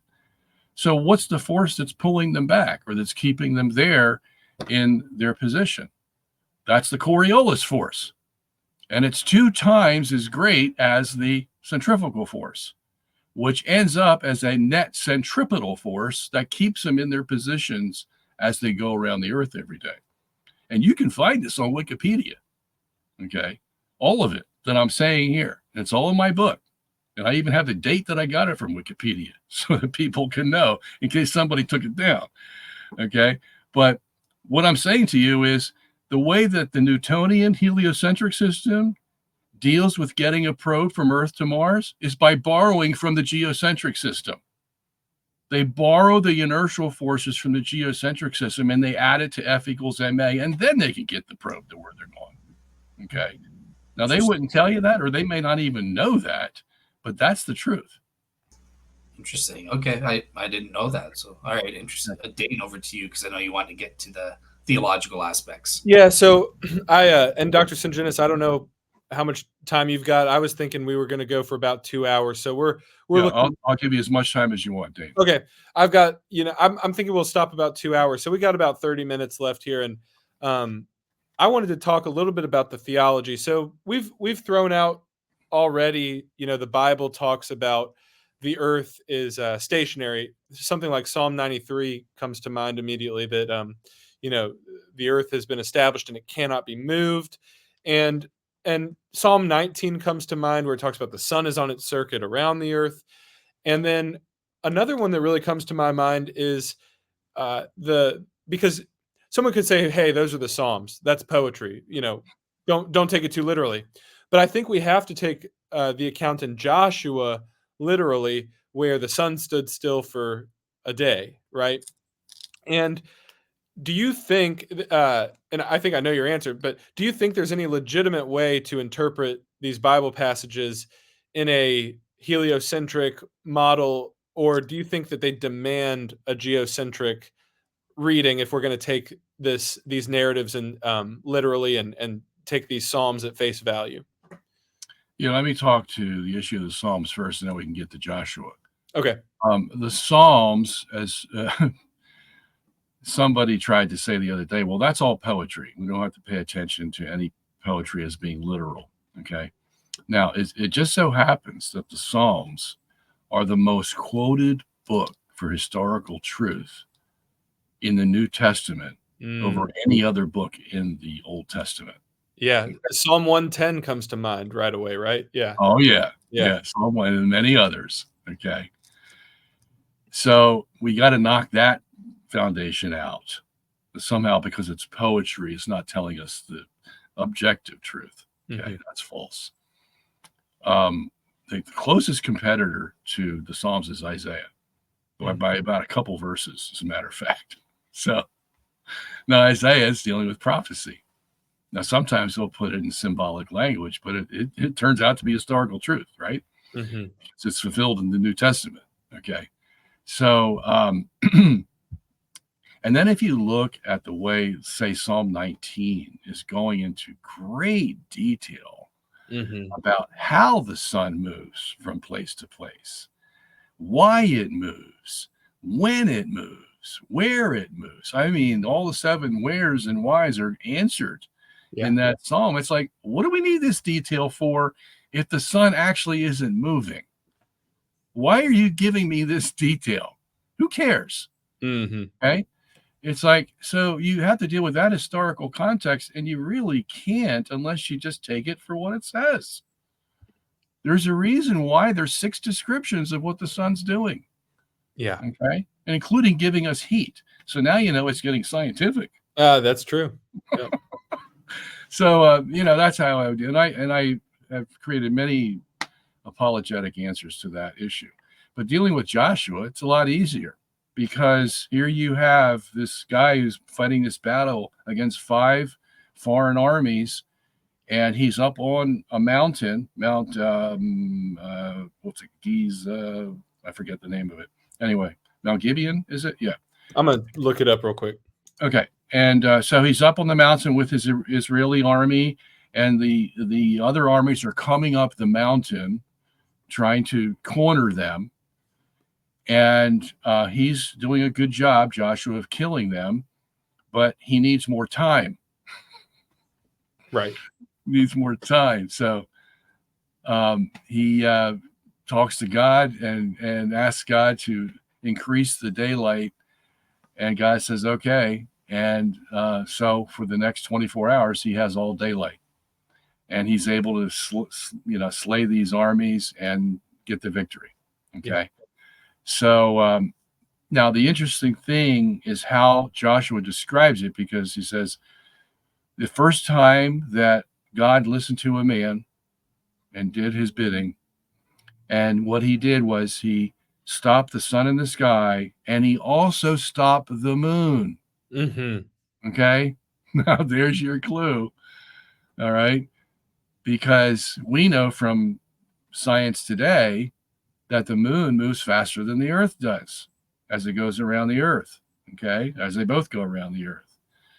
And that's why you'll see them separating. If you see stellarium, little exposés, you see the moon and sun separating after days, okay, because the moon moves independently of the sun and the earth and the stars. It's got its own movement. It circles the earth every 27, 28 days. All right. So if you stop the sun in the sky, someone could come along and say, okay, well, that we can explain that by the fact that the earth stopped rotating, and it would look like the sun was stopped in the sky. Now, that was Galileo's argument to Bellarmine. Okay, interestingly enough. And I have that in my book. I have all his 10 little arguments, and that was one of them. Okay.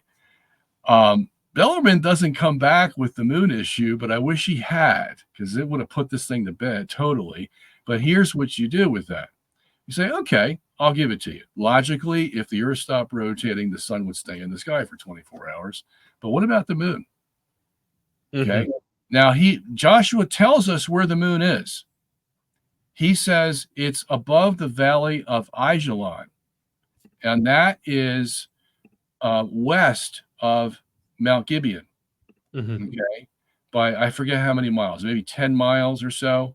Okay, and it's above the valley of Ajalon. It's about 10 miles from Gibeon, and the next thing west is the Mediterranean Sea. Okay, so if we know that the moon is above the Valley of Ajalon, that means that, and we know that the sun is at 90 degrees. Well, the moon has to be about 30 degrees. Okay. Now, if it's at 30 degrees above the Valley of Ajalon and it's still moving, because why? The moon has its own independent movement. Okay. If it's still moving, what's going to happen? Well, it's going to go into this Mediterranean Sea in about 5 hours. Mm-hmm. Okay. But Joshua insists that both the sun and the moon stood still for 24 hours, one day. Well, how can that be? Well, that means God has to affect both the sun and the moon, not just the sun. And so what does that mean? Well, that means that a rotating earth isn't going to explain the passage. Right. The rotating earth is going to only make it look like the sun stopped, and the moon is going to keep on going. Right. So that's why you would interpret that literally. And you know, something else that has come to my mind with the idea that, well, God just stopped the earth's rotation, that's why the sun stood still. First of all, the scripture could have just said God stopped the earth's rotation. That would have been a simpler way to say it. But also, think about what would happen if God just stopped the earth's rotation. If we were rotating, wouldn't the oceans, spill out, and wouldn't that knock all of us backwards with a crazy force? Like, I've been driving down the road at 70 miles an hour on the interstate and have to pump the brakes, and just that makes my body go forward like that. So if we're pumping the brakes on 1,000 miles per hour of a rotation, that seems like it would cause chaos on the earth. So that's another place that my mind goes. It's like, no, it's the sun that's getting stopped, not the earth. So I mean, somebody could come and say, well, God will take care of all that centrifugal force and all. Yeah. You can put a lot of things here, but so that's why you just stick with the text. What does the text say? The text says no to having the earth rotating be the cause of this issue. Okay. And see, now it brings you to scripture, because scripture never says the earth moves. Never once. Now it says it trembles because of earthquakes. Okay. But that's not a issue of its position in space. That's an internal issue of what's going on inside the earth, not outside, where in its position could change from A to B. Okay. Right. That's not it. So, and it always says the sun moves. Always. Right. Okay. So you've got, come on, man. I mean, the preponderance of the scriptural evidence is there. It's just a matter of accepting it. And pointing to Psalm 19 or Joshua 10 is not going to do anything for you. And so to actually continue that thought, when we go outside of the scriptures and into the church and how she has interpreted these texts, and especially like the early church fathers, they were unanimously geocentric, correct? Yes, they were, without exception. Yeah.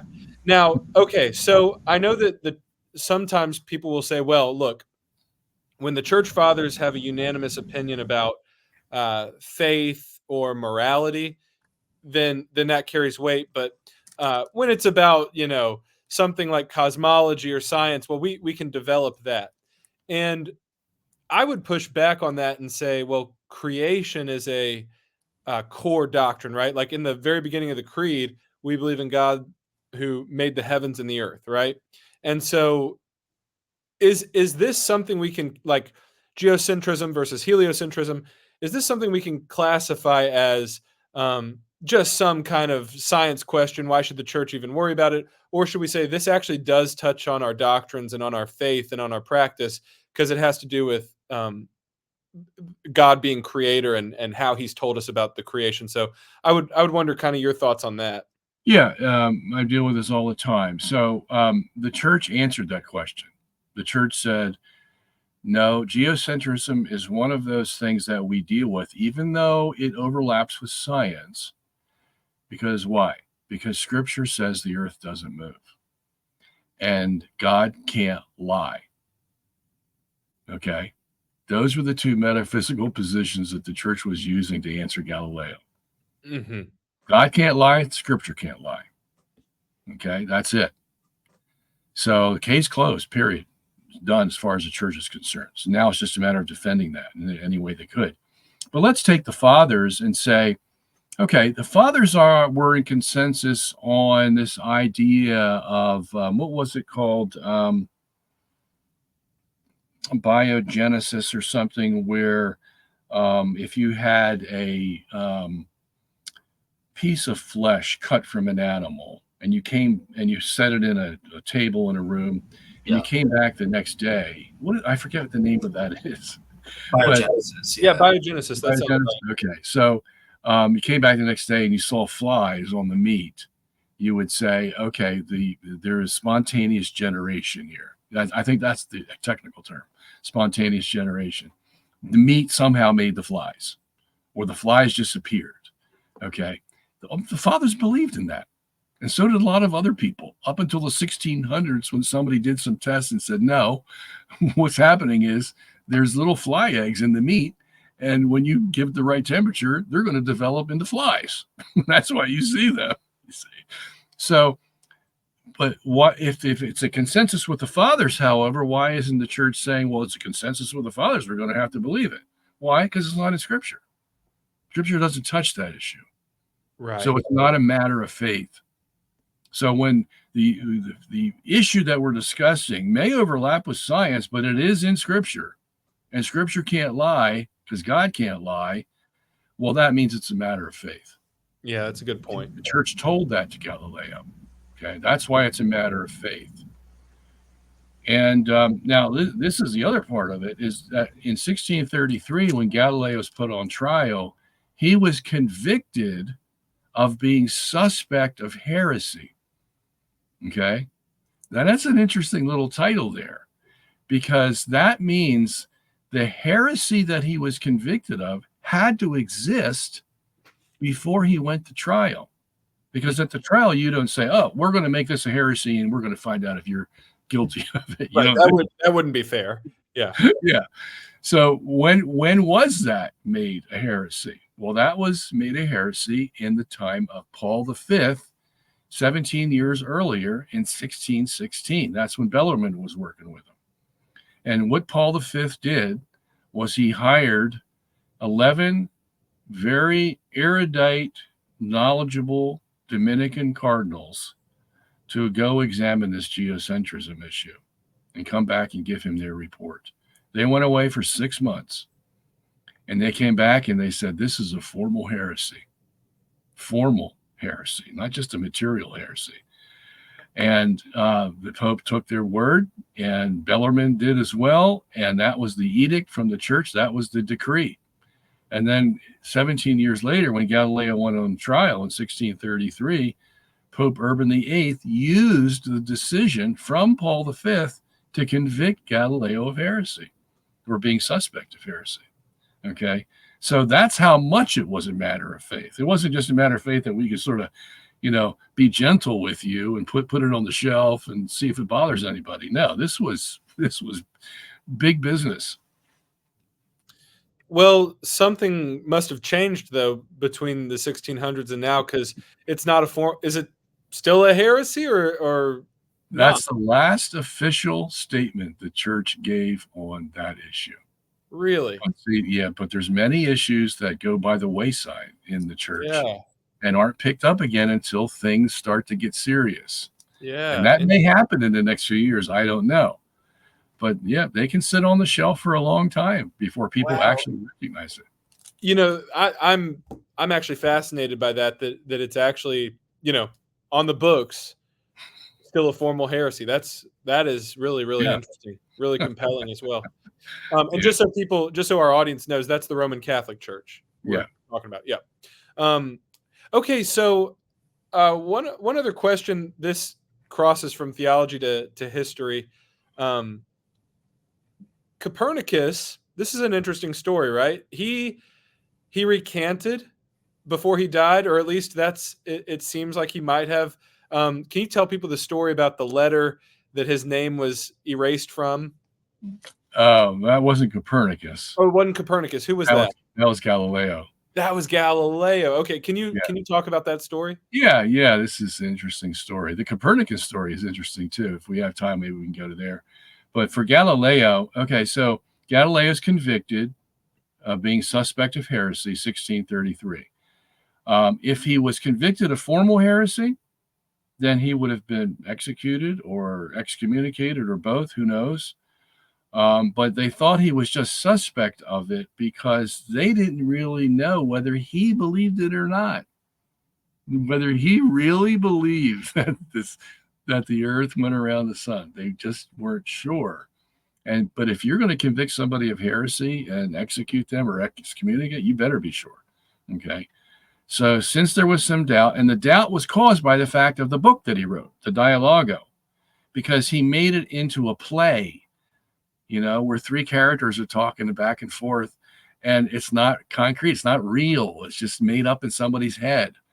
All right, so how can you convict somebody of really believing it when they just write a play about it? It's hypothetical as far as they're concerned. So Right. It's anyway. like, does C.S. Lewis actually think Narnia is a place?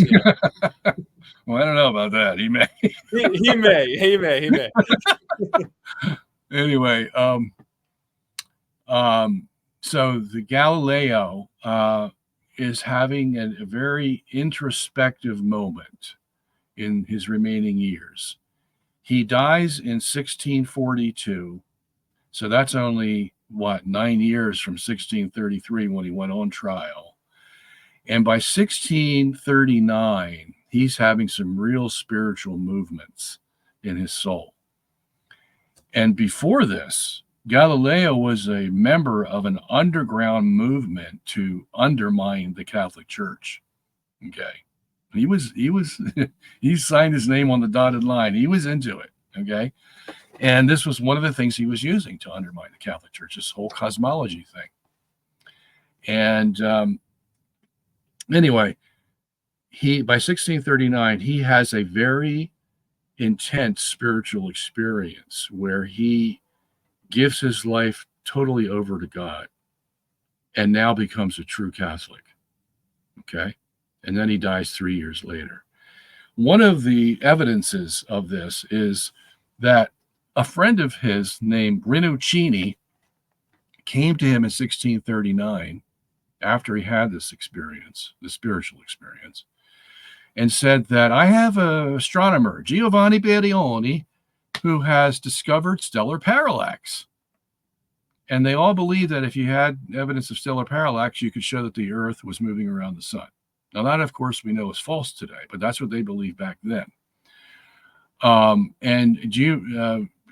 Galileo reacts in a totally negative way to his best friend Rinuccini, and writes this letter and says, there's no way that this could prove that the Earth goes around the sun.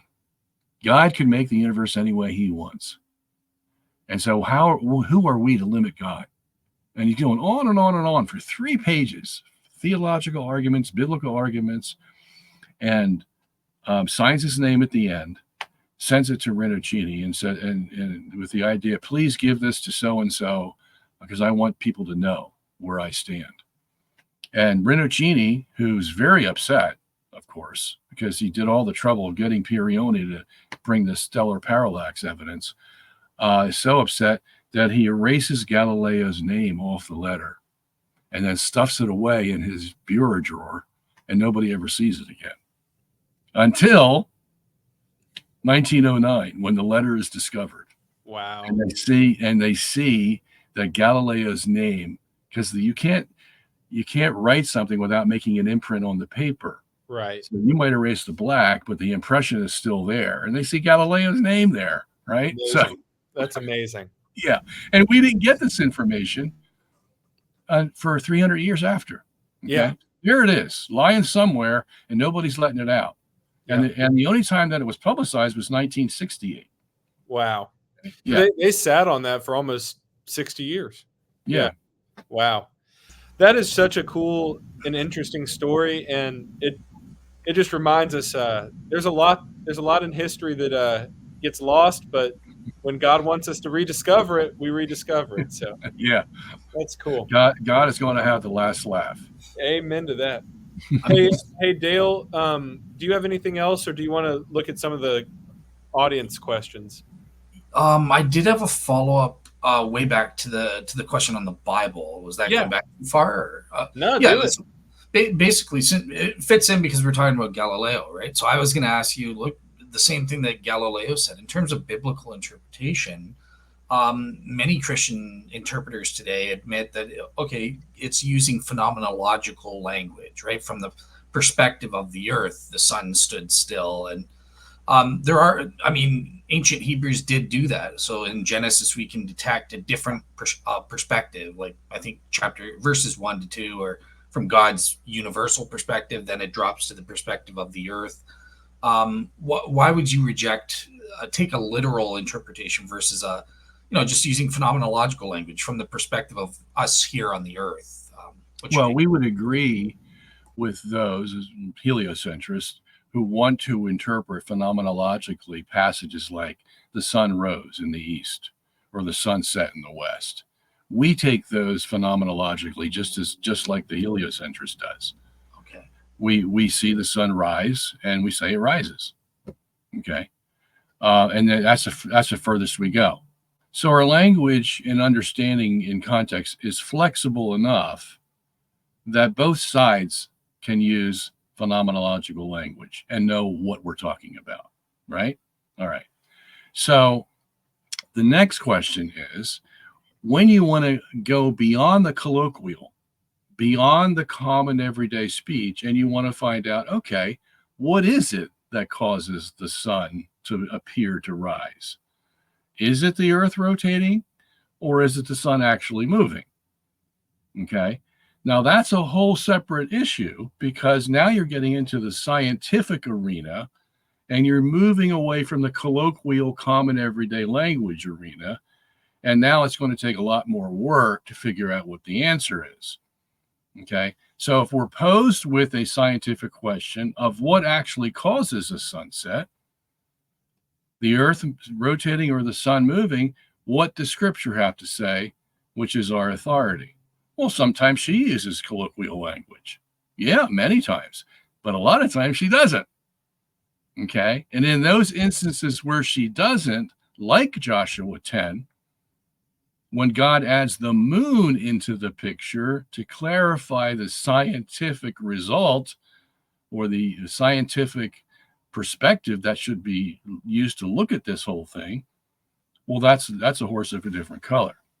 See, now we don't have phenomenological language necessarily. Now we have the possibility where indeed the sun may have been stopped in the sky because the moon was stopped in the sky. And we know the scientific contradiction that would occur if we say that both were caused by a rotating earth. Can't say that scientifically. Okay. So now we're in a scientific battle on that one passage, whereas the other passages about the sun rising in the east, they're not going to bother anybody. Gotcha. Awesome. All right, cool. Yeah, Dane, if you want to move on to audience questions, I know we got 5 starred ones here. So 3 of these 5 are coming from somebody who told us they were in the flat earth community. And I'm sure you get this all the time, Dr. Sungenis. And so you're probably used to this, but basically, why does Dr. Sungenis stop at geocentrism and not embrace what he's calling the biblical model of the firmament and the flat earth? And on top of that, he's asking, didn't the church believe in a flat earth as well as the firmament above? So I guess we can lump this into basically the question of why geocentrism, but with a globe earth? Why not geocentrism with a flat earth? So I'll let you respond to that. All right. So let me deal with the second question first. The church never, ever endorsed a flat earth. The only one who came up with the developed theory of a flat earth was Cosmos in the 6th century. And he was a world traveler and made maps of the flat earth and all, but he was the only one. Okay. You have in the fathers of the church, you have people like Lactantius, who was fighting against the idea of the antipodes. And that is that if the earth was flat, if the earth was spherical, and a man at the North Pole was standing upright, a man at the South Pole would have to be standing downward. Okay. And he didn't like that idea. That was the antipode idea. And so he was favorable to a flat earth, because if a man's standing on a flat earth, he can't go under the flat earth and stand, right? You can only stand on the flat earth. So you don't have any antipodal problem. Okay. So that was his quirk. There was a couple of others who were questioning the issue, like Chrysostom would question the issue of the firmament. And he said, what is the firmament? Why would he have that question if it was so easy to understand? Mm-hmm. Because the biblical definition of the firmament is not as easy as the flat earths are trying to tell us, you see. One of the first things we see is that the firmament is a solid thing in the first chapters of Genesis 1. And then we find out that it's some ethereal thing in chapter 1, verse 14 to 19, when the celestial bodies are put into the firmament. Well, how can that be if it's a solid thing? Mm-hmm. So apparently there's a change from solid to ethereal, and we've got to figure out what happened. Okay. And that's a whole study in itself. Right. So the flat earthers are trying to make this firmament as if it has to have one mold. That is the first verses of Genesis 1, and it ain't going to fit the rest of the chapter. So that's why I'm against this idea. They think they're being biblical, and they are halfway maybe, but not all way, because the Bible has a lot more to say about the firmament than just this sort of solid dome structure. Awesome. Thank you for that. And if people are interested in hearing Dr. Sungenis delve into those matters a lot more, he did debate the late Rob Skiba, and that can be found on YouTube, I believe. But do you know where that debate can be found? Is it on YouTube? I don't know. I haven't seen it in a while. But okay. I also have the book, Flat Earth, Flat Wrong. Okay. That's available on robertsongenis.org.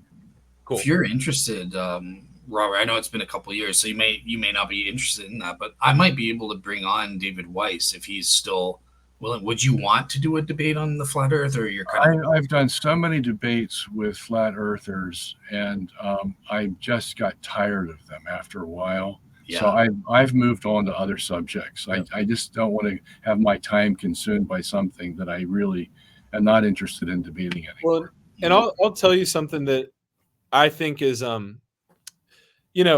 unfortunate. Flat earthers tying themselves to geocentrism can be a bit misleading to the outside world, right? Because they're going to just lump you and the rest in with the flat earth. And it's important to remind people you can be geocentric without being a proponent of the flat earth. So Dr. Sungenis would be an example of that. And sometimes I think it's uncanny that when we came out with the principle in 2014, that's when we regenerated life into the flat earth movement, because then they have started filling the internet with all kinds of flat earth stuff. Interesting. Yeah. So it's like, I think it's important to maintain the distance, because, we want to be talking about the hard and fast science of it all, whereas sometimes the flat earth can take you in really weird and wonky directions. But I also want to say, as kind of an olive branch and to be gracious, a lot of flat earthers have great zeal for God and for his glory. So like Rob Skiba was a very zealous man for Christ. And so, I can still find a lot of brotherly love with that community, even if I think they're, as you put it, flat wrong. So another question, and this is kind of one of those leading questions. It's the same guy, Stephen Morrison, who told us he was a flat earther, but he asks, why do you think NASA has lied about the Earth? So your answer may be, I don't think they've lied, but what would you say if someone says, hey, why is NASA why are they lying so much? Well, I would, to be fair to both sides, I would say, yeah, NASA lies. Okay. But I would also say on the other side that the flat earthers will take that to the exponential degree when they shouldn't. Okay. Now, like, for example, when the flat earthers accused NASA of making up pictures of a spherical Earth, and they use the satellites. And first, so what and NASA uses satellites to do it. And I know how they do it. They send a satellite about 500 miles, and they make a circle around the Earth and continually take pictures. But when you do that, what do? You get peels. You get peels that don't cover all the surface of the Earth. So what you have to do is you have to fill in those spots where the peels don't cover, and you have to inject something in there to make it a complete picture. So a flat earther sees that and says, "See, they lied. You can see all these circular clouds over here, and then you see them down here." Yeah, well, because you used the same picture to fill in the gap. That's all it is. It doesn't mean they didn't have the peels originally that they could mold together. Okay. Yeah. And then they'll end up saying, well, then the satellites don't exist. That's all just heresy and lies by NASA. And as a matter of fact, speaking of Rob Skiba, before he died, I got him to admit, I said, Rob, come on. Do you believe satellites exist or not? He goes, yeah, I believe they exist. Yeah. I said, okay, so doesn't that put a gaping hole into your whole theory about NASA and the flat Earth? And we didn't get that far. Yeah. He probably thinks they're on a balloon or something. But what's that?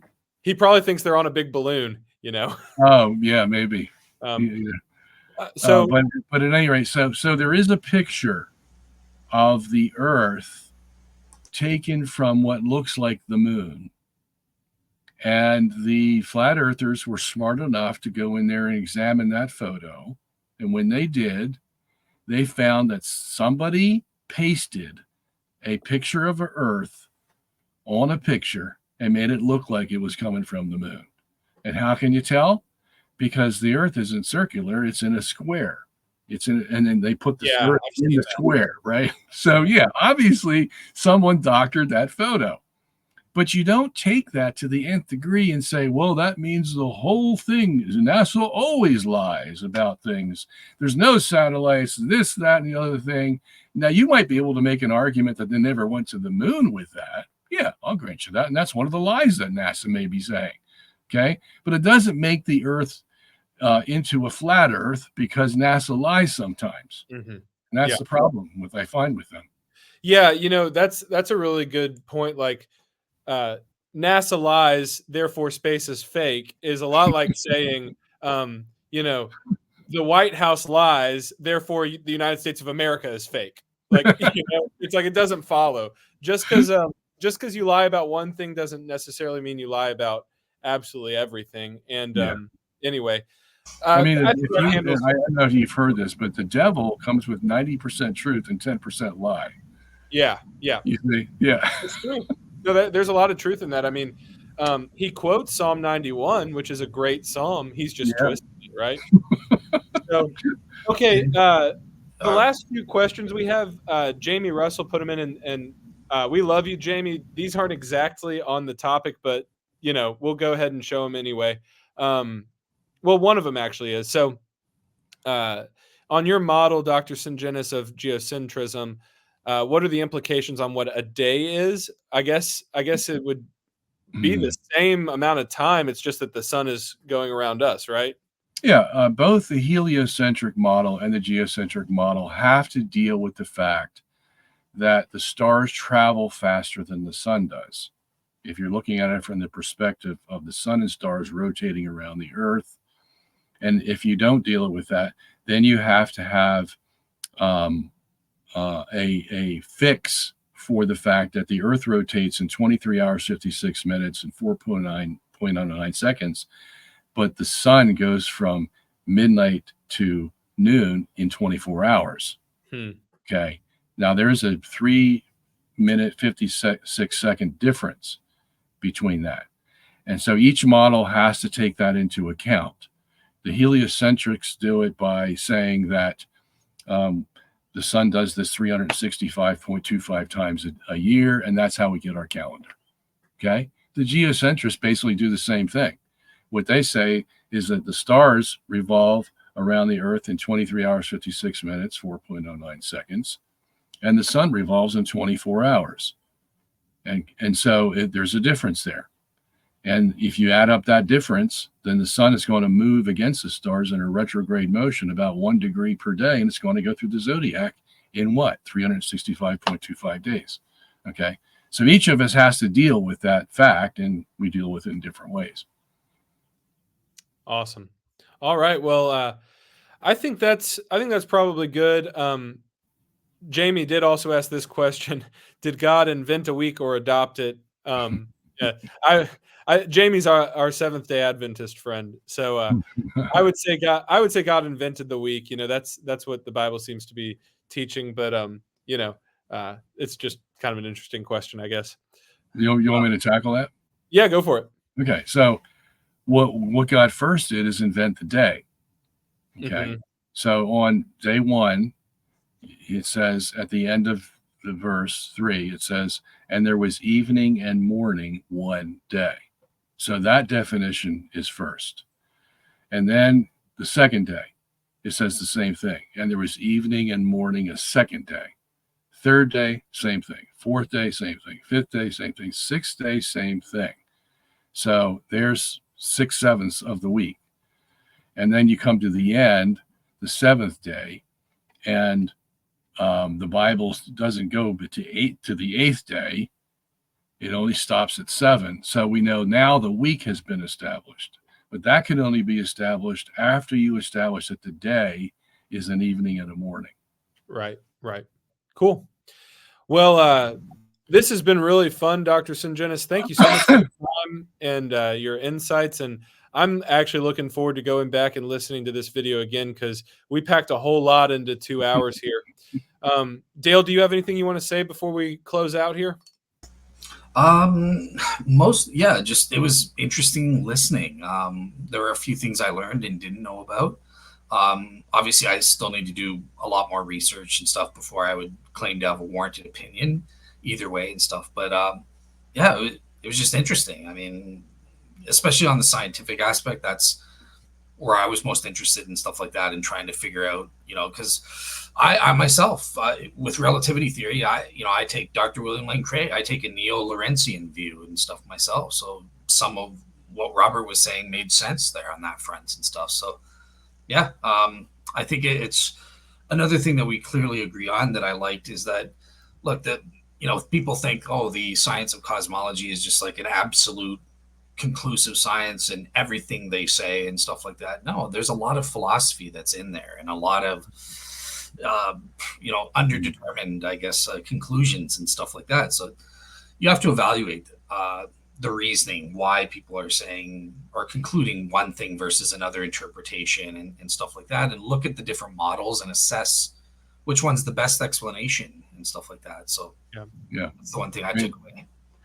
Thank you, Dale. No worries.